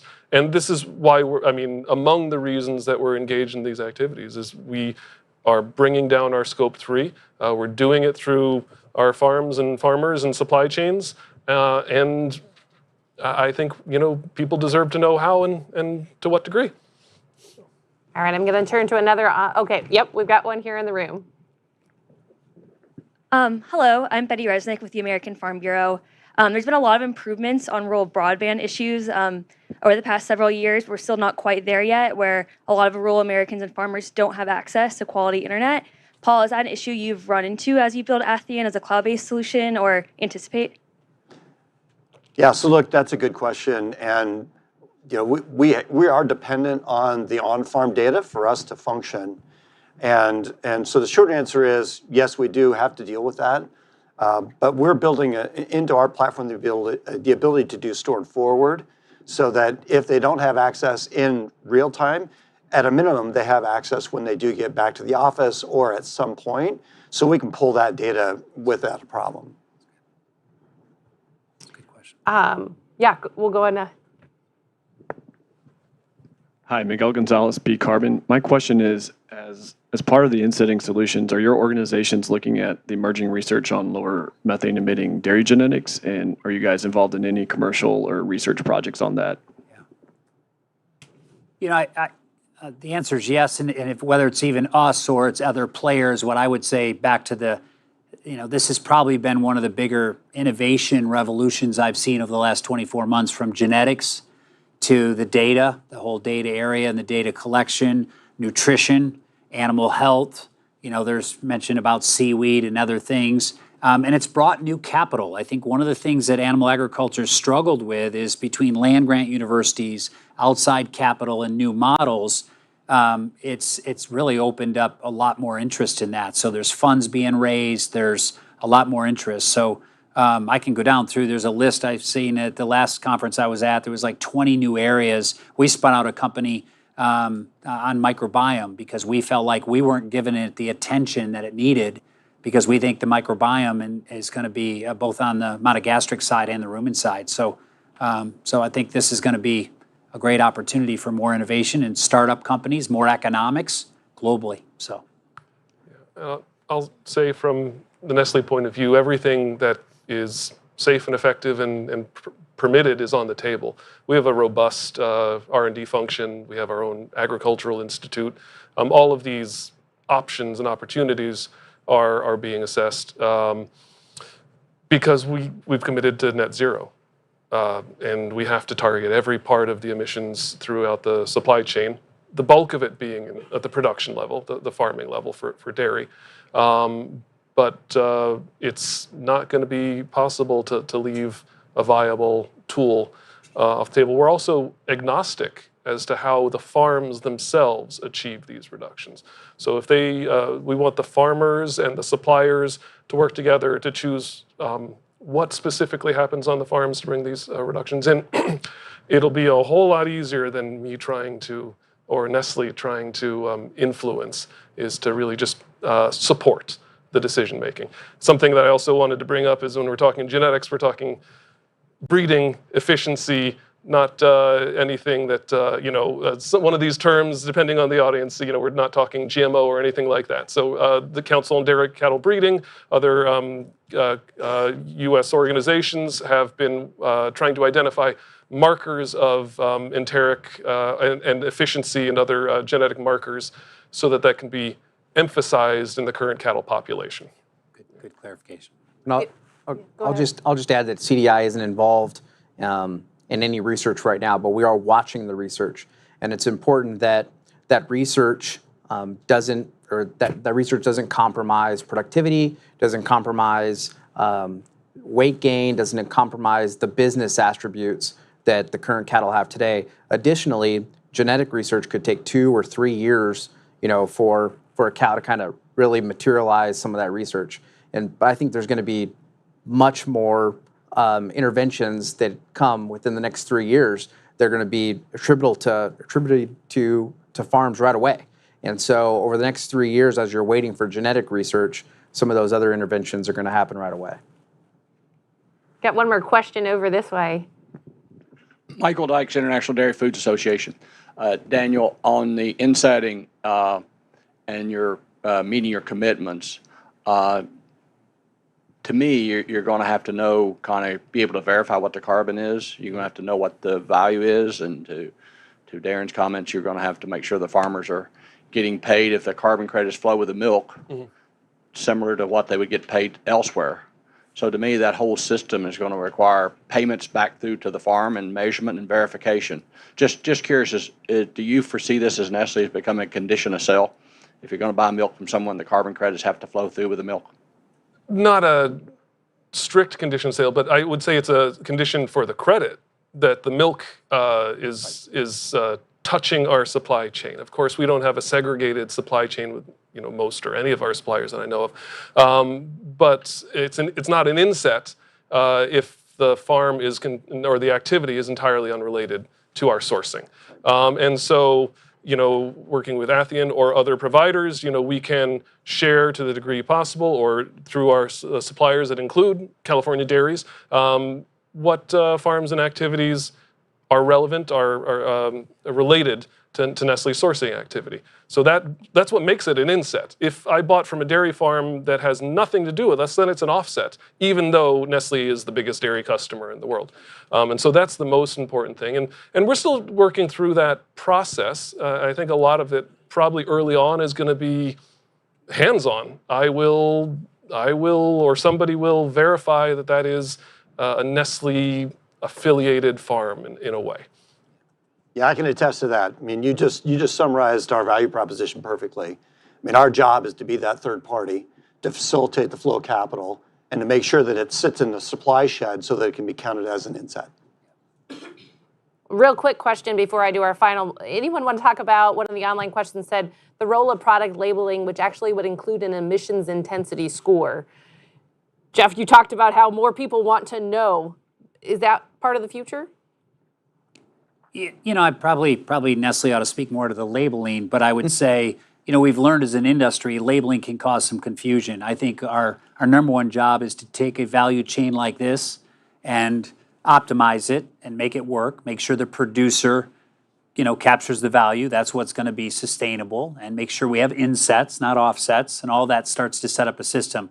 How we start to differentiate product and label product, once you start to create, complexity. And I would say I'll leave that to the consumer good companies. But for us, I think it's to do everything we just said first and do that well, and then it becomes truly sustainable. I've been very careful to say that I am upstream focused, farm focused. Nestle is a big company with many brands and units, and some have looked towards on-package claims, and some have not. And there's a mixture of regulatory requirements around the world. As a global corporate policy, I will not speak to labeling. I would love to see the consumer more engaged, but our targets are our targets, and we are working towards them regardless of that engagement. And so I think right now I can't think of a product that has a climate or score that we sell on it. But that's not slowing us down. If it comes to the point where it becomes a differentiator, that would be fine. But I also worry about what we see as absence claims. This product has a label, that one doesn't, so this one is better, and that can limit or provide challenges for the overall dairy industry, which I really would not want to see. Yeah. All right. Well, 5 words or less. What do you want everybody to leave this room remembering from your discussion today? We'll start right here, and we are, 5 words. I might use 6, but dairy and agriculture, they are the solution. Okay. Carbon insetting is real, and it's here today.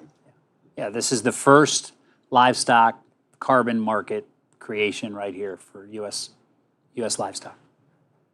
I want to keep it simple. I want to say that intrinsically offsetting is not bad, but this is the evolution that we need to achieve real corporate progress. Very good. All right. Well, let's give them a hand of applause.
doing a quick mic change, everyone. Sorry about that.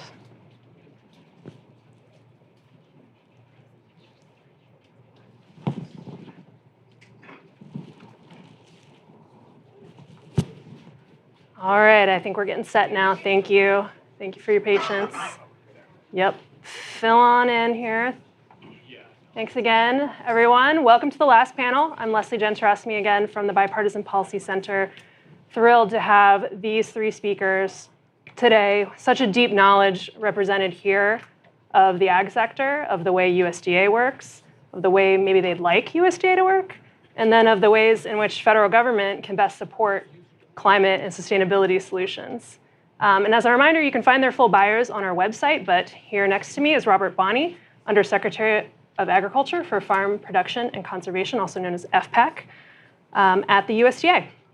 Next to him, Chuck Connor, former Deputy Secretary of Agriculture and Acting Secretary under President George Bush. He's the current President and CEO of the National Council of Farmer Cooperatives.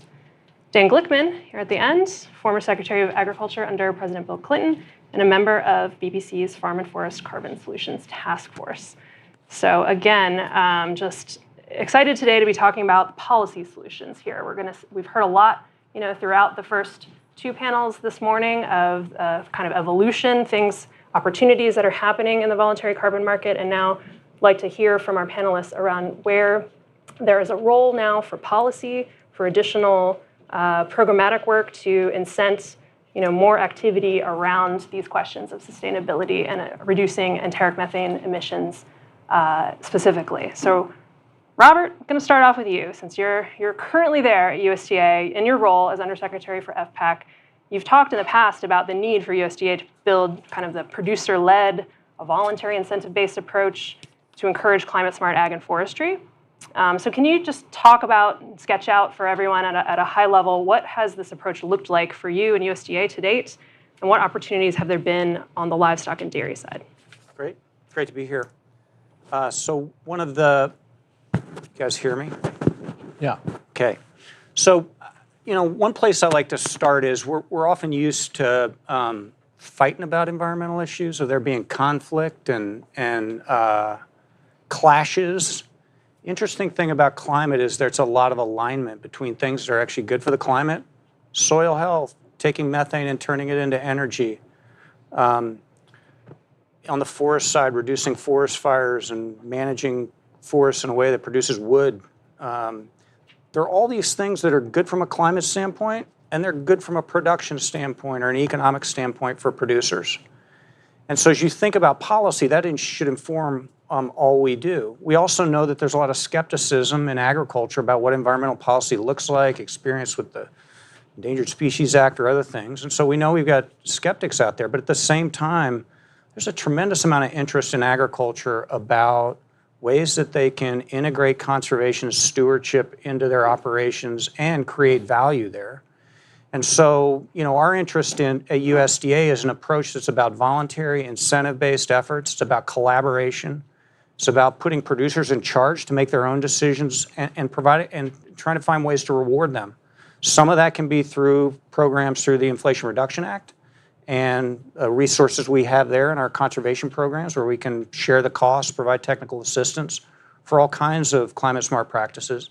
And some of it is through market mechanisms. And how can USDA play a role in that? We have a flagship effort called the Partnerships for Climate-Smart Commodities, which is about creating value by scaling up climate-smart practices, measuring the outcomes, and by creating markets, whether it's carbon markets, markets for climate-smart soybeans, climate-smart cotton, climate-smart wood, or companies that are interested in greening their supply chain. And importantly, how do we make sure that we've got the systems in place that the producer, that the farmer, rancher, forest owner is able to capture some of those benefits? So that cuts across everything we do, and we think there are enormous opportunities across all of agriculture and the livestock sector. And I think part of it is things that we know how to do, but there's also going to be a lot of technological innovation. And one of our challenges is how do we make sure we're ready for that? I think we're looking at ways that we can be as flexible as we can to allow for that type of innovation. Sounds good. Okay, we're going to come back to some of that. Chuck, so National Council of Farmer Cooperatives has 4 core values: farmer ownership and control, and production and distribution, continued economic viability for farmers and ranchers, natural resources stewardship, and vibrant rural communities. So how are you kind of seeing these emerging opportunities in the voluntary carbon market kind of playing to some of these? Are they ticking the boxes for you, or what more would you like to see? Well, Leslie, I think we're on the right path, and we're checking those boxes, I think, but we're not there yet, and I think that's maybe the important point I want to stress here. There's a lot of work to be done. We're able to have discussions at the farm level with producers that just simply were probably not obtainable or possible or smart 5-10 years ago. Robert can go out, at a Benton County, Indiana Farm Bureau meeting and have these conversations, and that's a remarkable thing. Without a bulletproof vest. Without a bulletproof vest, and so that suggests that we're ticking a lot of these boxes in terms of incentives, economics, rural communities, all those kinds of things. I think it's coming around that way. We're not completely there yet, and I know in a little bit we'll likely discuss the notion of, we've really got to reach out there in order to have good public policy. This cannot be viewed as an elite program where, we've got this group of producers over here who have partnered with some big conglomerate and are doing all these wonderful things. That's just exclusivity that does not sell in the public policy arena. This has got to be something good for, the farmer with 100 cows versus the farmer with 10,000 cows. To put a finer point on it, the small acreage guy versus the large acres. And I think we still got some work to do in that regard. Again, but making great progress in putting those checks in place. All right, Secretary Glickman, you led USDA at a time of just increasing interest in sustainability broadly, but now we're kind of shifting more towards that carbon and climate focus. And so, where do you think the industry needs to go? How do you think USDA needs to support these efforts? Well, first of all, thanks for having me. Conflict of interest. I was a senior fellow here, still am. So I have, I hope, maybe we'll see. But anyway, thanks. Very senior. And I was USDA before anybody can remember the history of this country. So, but Robert, you're doing a fine job in dealing with very complicated issues, as is my friend here, Chuck Connors. We continue to work together. I just make a couple of comments. They're not exactly on point, but I've been on the board of the Chicago Mercantile Exchange for almost 20 years. And this is the prime futures exchange for America. So every agriculture commodity is traded on that exchange, plus dozens of non-agriculture commodities. And I talked to our folks who are responsible for carbon credits and some of the softer ag contracts like weather and water and other kinds of things. And they're pushing as hard as they can to try to develop a futures contract for carbon, which would, if you look back historically, our cash contracts for all these commodities are basically dependent upon futures contracts that people have confidence in.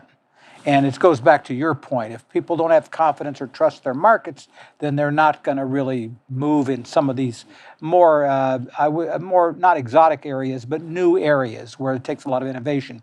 So the folks tell me that they're working as hard as they can, but right now there is just not a huge amount of interest in this particular subject. And it strikes me that this is one area where USDA, Commodity Futures Trading Commission, and others can work together to see if we can develop a market, a market with standards that people can understand so they can buy and sell these things and have meaning and validity to it. And, I know that CFTC is looking at this issue, but this is not like trading number 2 corn.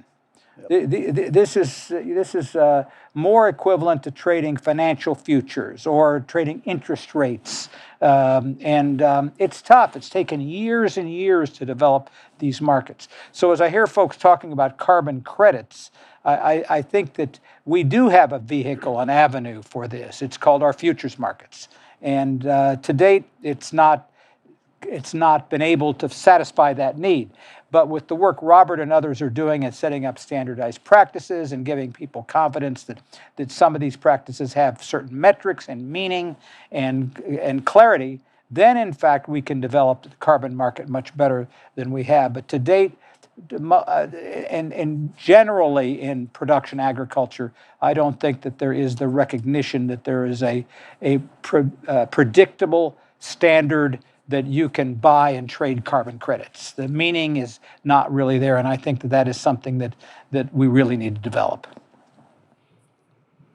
You mentioned then the connection here with commodities, and Robert, you mentioned USDA's recent program around developing climate smart commodities. Can you maybe for our audience go a little bit more into the background of that, how it's working, and then how it really is investing in some of that monitoring and metrics development that Dan was just talking about? Yeah, the idea here was to create actually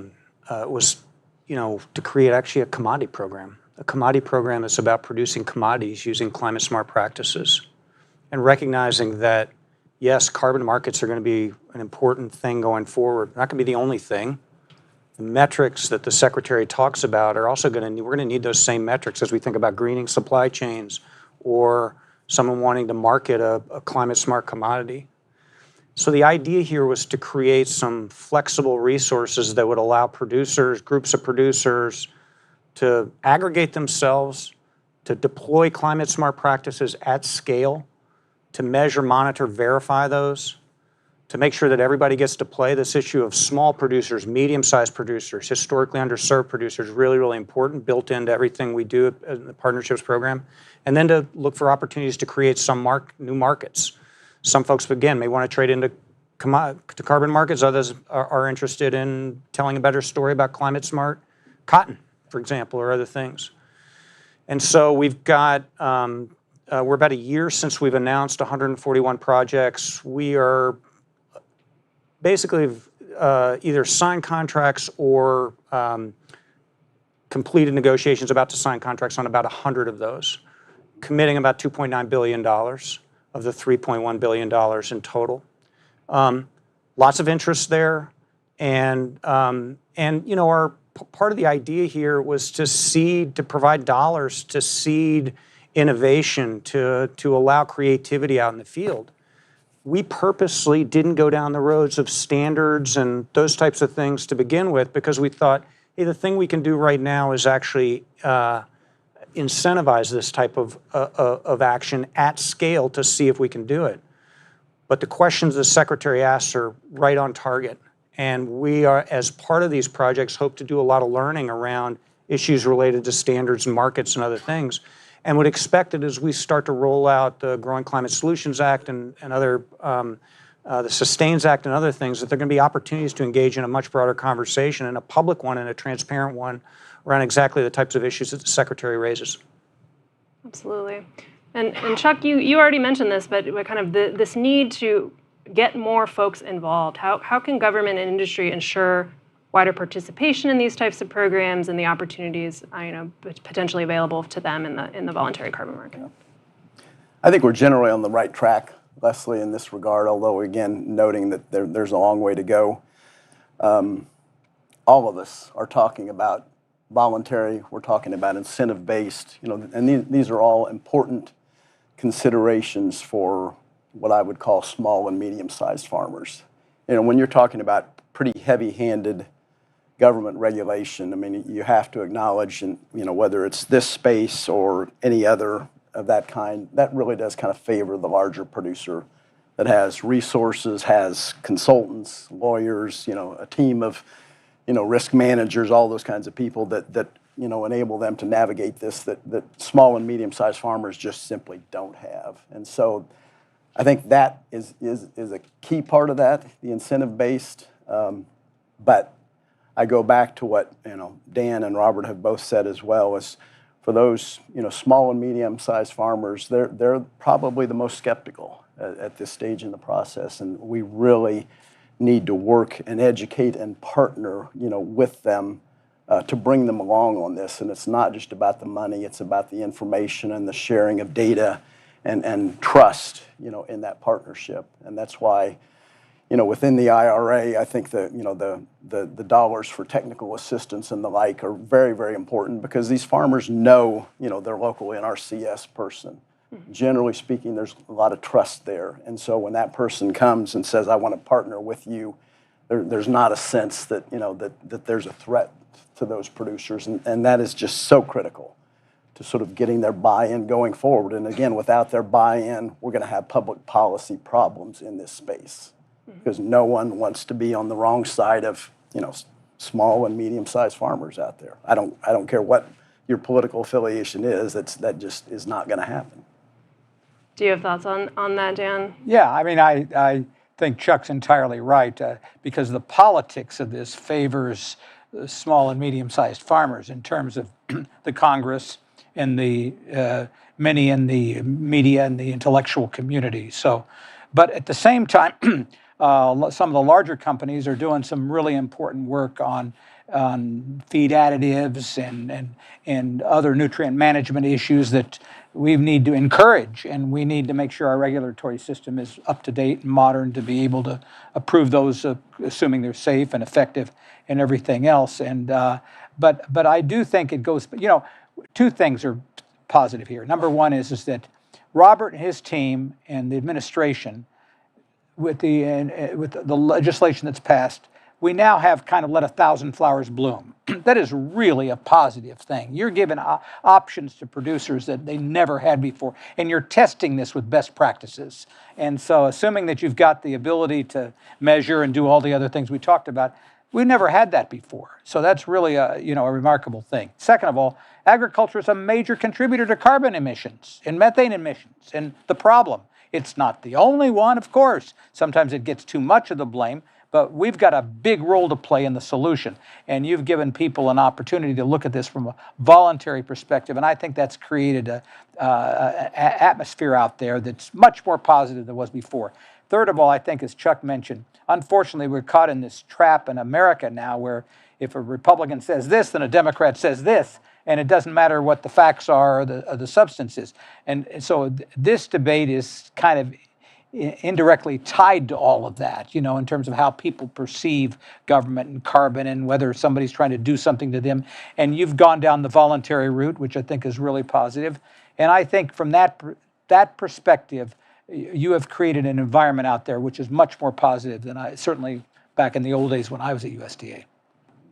Yeah, Robert, in terms of those options then that USDA is providing for choices, of different types of support and programs to get involved with, EQIP and other types of USDA and NRCS conservation programs were mentioned earlier this morning as one of those options that folks are thinking through how to get support. So can you say a little bit more about how those types of programs help to reduce enteric methane?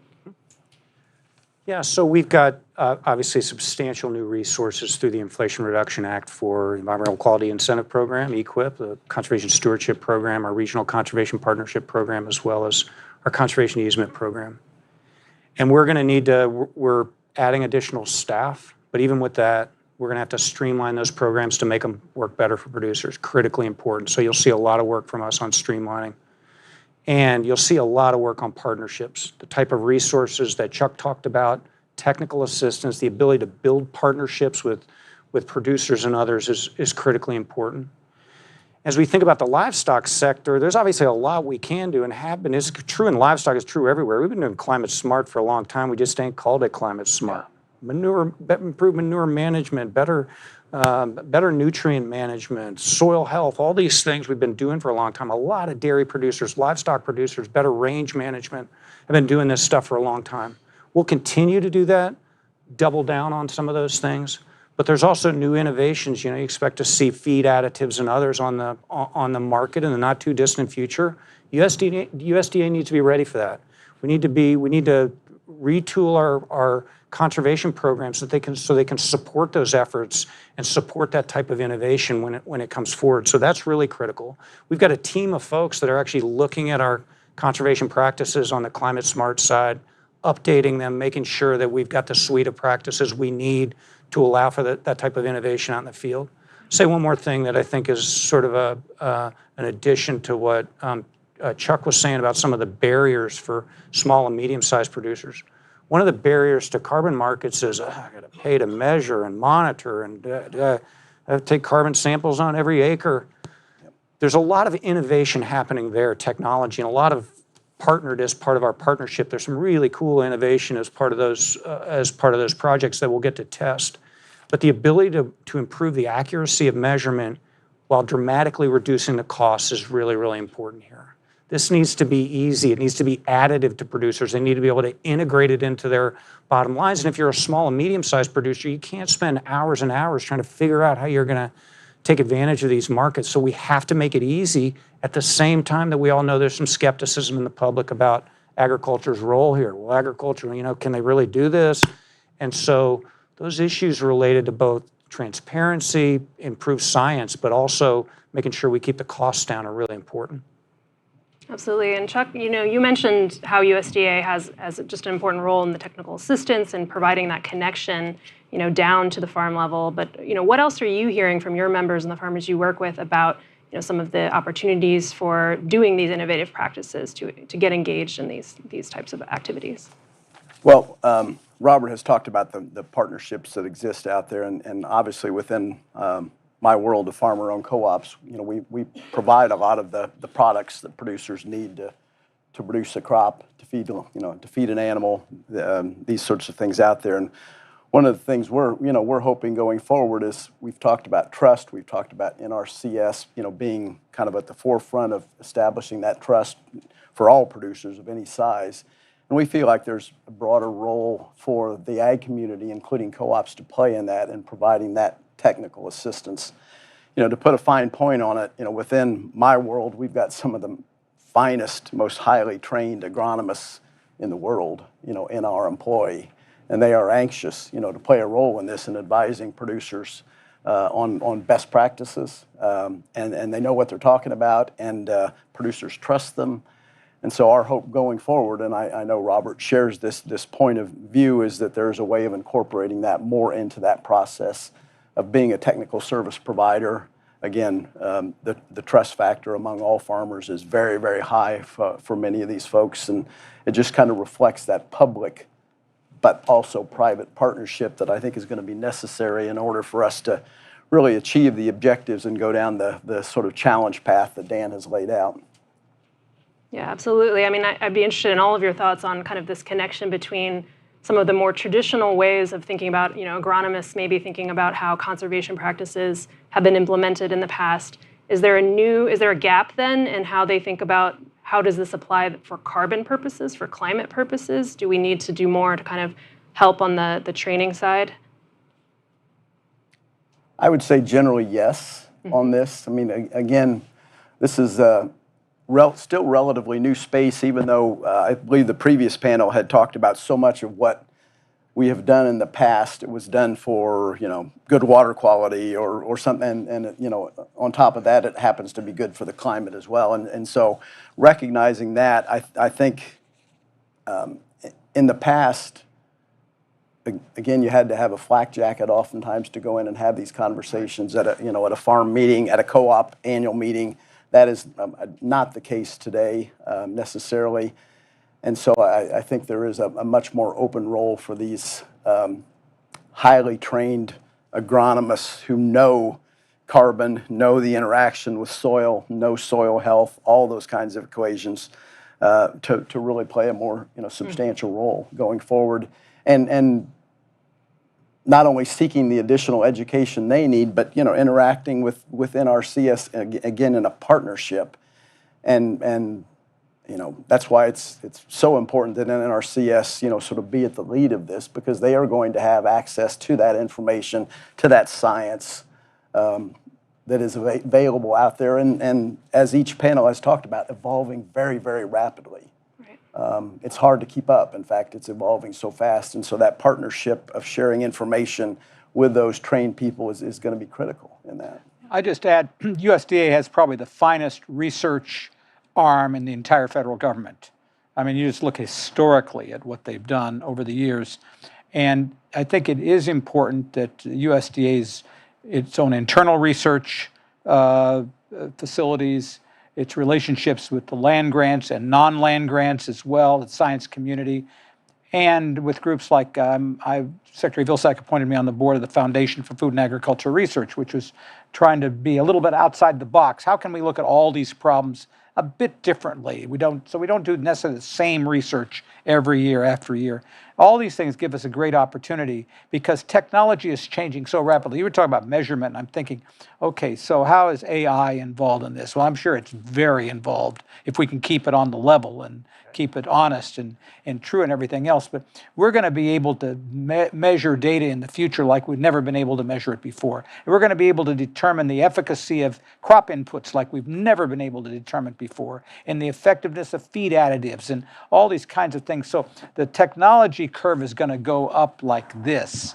And that's a great opportunity. And that's where, Robert and his team are got to figure out how to marry that with the practices on the ground, and also to be able to share what good things. I've always felt that what the government does a great job with research and administering programs. USDA is probably the best in the government. What the government often doesn't do, and this is not USDA, is to share best practices. If Farmer X in New Mexico or Washington State is having great luck with a certain type of practice, how does the rest of the world know about this? And that, of course, that's USDA's responsibility to do that. And I think that today with modern communication, that allows us to make advances much faster than we could make it certainly in the prehistoric times when I served at USDA.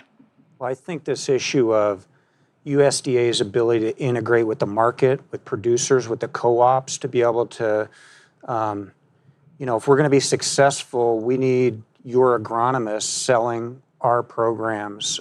We need to be working off the same data, standards, all that. And I think that's a challenge of if we're going to get this right, we're really going to scale up. One of our big challenges, how do we get that integration? And this should be something that just becomes normal operating practice for folks in agriculture and forestry. Just it's part of what they do. And how do we make that measurement easier? How do we make the technology easier? How do we make the technical assistance, financial assistance just easy? And I think that ultimately, to be successful, that we have to achieve that level of integration. And also, if I might, how to make it compatible with other environmental issues like water resources, water availability, aquifer management, irrigation, feeding animals, water, the pests and diseases, which have the ability in the modern world with the new theories of zoonotics to transfer instantaneously around the world. And so farmers and you all have to worry about a million different things. And pest management is one of the big things they have to worry about. And so how you're able to do that at the same time get folks to have conservation practices that reduces carbon as well. It's complicated for a lot of producers. Absolutely, and you were bringing up a great point about the kind of this perception perhaps that rightly or wrongly that climate is somehow outside of conservation, that it's something different that we're tacking on to the end, that's going to provide some additional opportunities, but also challenges in implementation of new practices to address climate. So how are you all thinking, maybe Chuck, how are your members and you thinking about this perceived tension between traditional kind of conservation and those outcomes with the climate outcomes? Well, it's a great question, Leslie, and I will just say I don't think, I hope we're not put in a position where we have to choose. Yeah. And there is a lot of overlap there, but I hope we have always tackled our conservation issues in agriculture with a public-private partnership, probably more so than any other sector. USDA, technical assistance, financial incentives, working with the producer at the local level. That's been how we've tackled soil erosion, wetlands conservation. I mean, it's a pretty proven model. And so I hope that there's recognition, as one who is probably pretty tight-fisted with government dollars, but in this space, I hope there's recognition that we need enough resources that we don't have to make, the really, really hard choices, that we can have our cake, if you will, and eat it too, in terms of those important proven programs in the past that are, sort of taking care of these issues, but then, the challenge of today, which, the number one, challenge that I think everyone would identify would be climate at this point. So hopefully we're not going to have to make that choice because of available resources. IRA sort of proved that if we make the case, we can, through government, get some pretty generous funding going forward. We're going to need to continue that. And Robert, how is USDA thinking about that balance between, you know, all the shifting priorities, and also we've talked about kind of the different suite of programs that USDA offers, you know, all the way from more the bench research that feeds into climate practices, and then, you know, down to the implementation at the farm scale. Yeah, I mean, all these other issues that we dealt with didn't go away when we all started focusing on climate. The good news here is that, you know, I think about we're sitting in the Chesapeake Bay watershed. There's been a bunch of work done in the Chesapeake Bay for a long time. It's about nutrient management, soil health, improved manure management. There are all these things we've been doing to protect the bay. Guess what? Really good for the climate as well. So there's a lot of alignment. I talked about the alignment with production and climate. There's a lot of alignment between conservation and climate. And you start thinking about issues related to resilience, and you look at farmers that go through drought and who does better, folks that are using soil health practices, other practices, those systems tend to be more drought resilient. So I'm not sure we have to make those choices. I think there's a lot of alignment there. On the other hand, climate is driving a lot of a lot of the conversation about these issues right now, and a lot of it is focused on mitigation, but a lot as well on resilience. And we're doing some really cool work right now in the West around migration corridors and working with ranchers, keep ranchers in business to protect these big migration corridors. There are climate issues there that are about how do we make sure those ranches are resilient, those folks continue to make money in the face of more extreme weather events. And so I think there's opportunities for us to integrate what we're doing on conservation and what we're doing on climate. And you know, the IRA, yeah, there's a lot of resources for climate. It's going to be really good from a conservation standpoint as well. Mm-hmm, absolutely. So, Secretary Glickman, if you're thinking through how does the U.S. approach its climate goals, how do individual farmers in the sectors that have individual climate goals, do you see this carbon market piece as something that is going to sort of unlock financing and new opportunities for them to be able to make more progress towards those goals? I hope so. We're not there now. I think the focus is where it needs to be, is on the ground, helping producers design practices, work with the government and with the private sector on ways to grow crops and feed animals in a more sustainable way, producing less carbon. And that's an R&D focus. That's a technical practices on the ground, technical services that the USDA is doing. So the carbon market issue, trading this commodity, this thing in the atmosphere, is just a lot more complicated because it's not a traditional item that we have historically traded, either I mentioned through the futures markets or even through the cash markets. I suspect we'll get there as we get our practices more and more focused. I would say this, though. I compliment Secretary Vilsack and Robert. These are sometimes, I'm reminded, Napoleon said, "No, war is too important to be left to the generals." And sometimes I think these issues are too important just to be left to people in agriculture. A lot of the work that's being done here is just profoundly important to all Americans. And so one of our challenges is how we message success stories out there so that the average John Q. public know this is important to their lives. Now, it's got to be important to agriculture. If it's not profitable and if it's not common sense, nobody's going to do it in the first place. But beyond that, we've got to figure out what we can do to let the folks know that we're trying our best to make the world better, the water cleaner and the air safer. Yeah. Absolutely. Chuck, so 2030 methane goals, greenhouse gas reduction goals, what do you think Congress, the administration, others need to be doing in the near term, so like in the next year, to support really making progress on these issues? Chuck's going to give us a prediction on the Farm Bill, exactly when it's going to pass, too. That implied in that question, yeah. I'll probably be more accurate on her question than your question, Dan. I think there are some short-term efforts out there that are substantial. I would say we heard about them on the last panel that was here. I mean, this feed additive question, I appreciate the positive spin, but there's a frustrating part of this as well, in that, we're behind the world in terms of approving these products in a agricultural society in America that is considered the most innovative and technologically advanced. And there's just a lot of great stuff out there. And not to throw cold water on anything, but I think I'm not sure it's on just a perfect glide path towards happening here anytime soon. I mean, and again, in this public-private partnership, there has just got to be an enormous pressure that really, and I hate to say this, but it starts from the president on down, of demanding priority action on getting these products approved and in the hands of producers. I mean, and I'm not one that, I can certify that this particular product, reduces methane this percent. That's not my stick, but the point is they are highly successful. And why in the world are we not using these products today? And I think, I've been in government. I've seen the wheels of government turn as these have.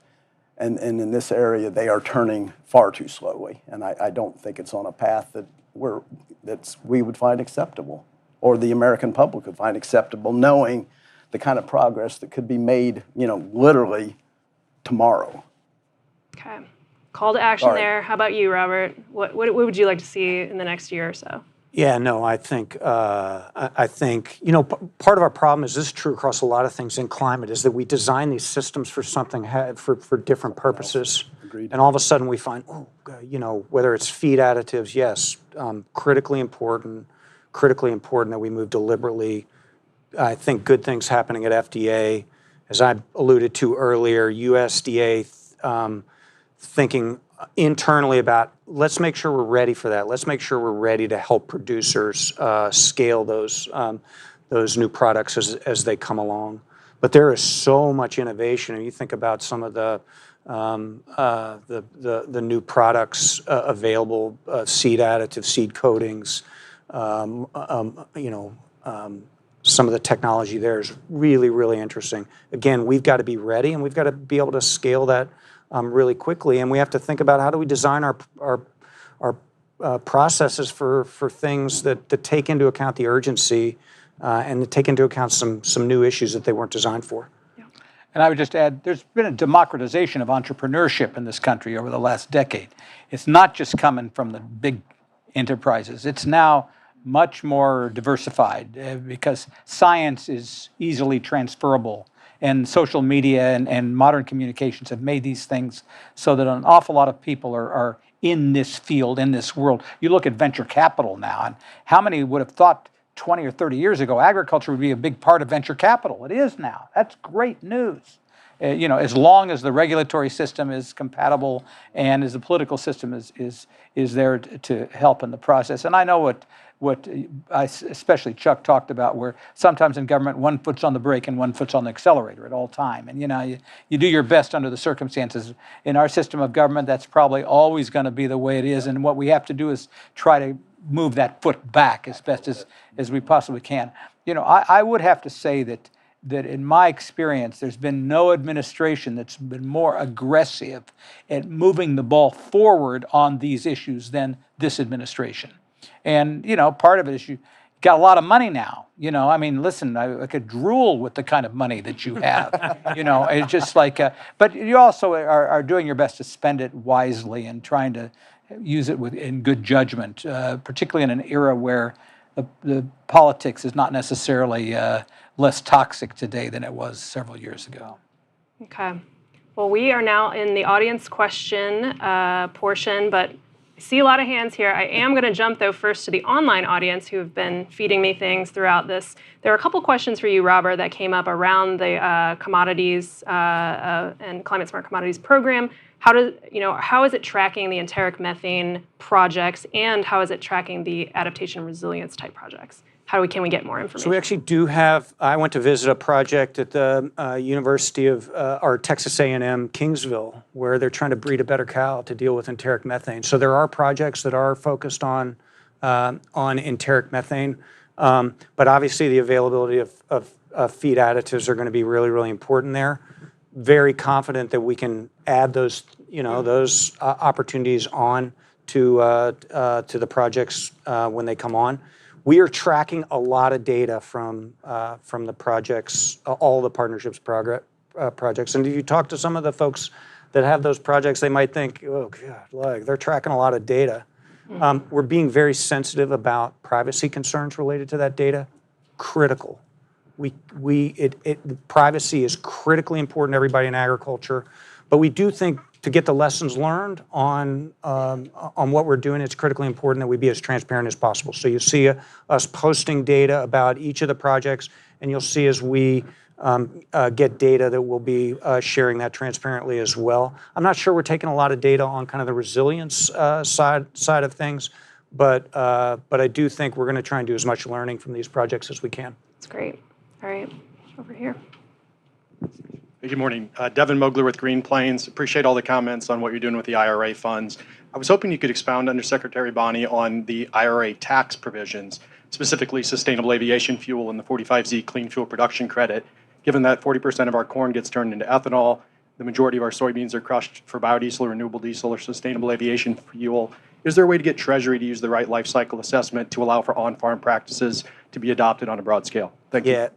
Great question. We are highly engaged on this, as you probably heard from Secretary Vilsack yesterday. There's a really good interagency working group going on right now. As I've told people, both internally and externally, USDA is not afraid of the math on this. We think if we get the math right, that agriculture is going to be able to, U.S. agriculture is going to be able to step up in ways that significantly improve the sustainability of what we're doing on the ground and lead to low carbon aviation fuel. So we're very confident in that. Cautiously optimistic about the ability of the administration to get to a place where we can, where U.S. agriculture will be able to participate fully. So lots of engagement on it. I think it's important. Thinks it ties to all what we're talking about here, because it's going to create a lot of value for folks in agriculture. And ultimately, at the end of the day, that's going to help drive climate smart practices more broadly. Hi, Amanda Bouchel with the Context Network. Arguably one of the USDA's strongest tools to communicate with consumers is USDA Organic, but a lot of the technologies we've talked about today are not organic. So I'm curious if there's any will internally to revisit what organic means so that it can better reflect carbon and climate smart advances. You're going to handle that question, Robert. And good luck, thank you. We're not thinking about revisiting the organic label for a lot of issues that I think all of you probably are well aware of. There is a broader question. What can USDA do to help producers be able to capture that value from undertaking climate smart practices? On the organic side, there's a label. Do we need a climate smart label? I'm not sure we're at that place yet. And frankly, it would be really complicated because livestock, forestry, crop, different area, it's complicated. There may be some things that USDA can do, though, to standardize some things in the market. And as we roll out the Growing Climate Solutions Act, part of that is going to have us look at the existing protocols. If you look at the suite of protocols out there right now for agriculture and forestry in the climate game, you'd probably say some of them are maybe a little bit too weak, and some of them are maybe a little bit too costly, and you sort of need to cut the bottom and top off the distribution. And the question is, are there things USDA could do to help standardize the market? And I think those are places we need to look at. It's really important that we have that conversation in a public way with folks in agriculture to figure out what works. There's a research component to it. There may be a standardization component to it. And I think as we move forward, harvesting the lessons from the partnerships program, from some of the IRA dollars, we want to have a broader conversation about what can we do there. It's probably short of a label, but what can we do there to help both consumers have more confidence and to help farmers know what the rules of the game are so they can capture that value. We've got, final question. Lars Dierter with Optics. Follow up on the fuel question. I think the IRA law requires a model for fuels that doesn't allow you to take soil carbon into account. Is there any efforts to take a look at being able to add that back in so the benefits, or actually if it goes the wrong way, can be included in carbon intensity scores for fuels? Yeah, I mean, I think there. I'm not an expert on model. There are models out there, GREET and others, where I think we can capture those benefits. And I think our job internally is to work with with folks in EPA, work with folks in Department of Energy, DOT, White House, and others to make sure we've got. There's no perfect model. We'll make sure we've got a model which captures. Which basically gets the math right? And soil is a really important part of that.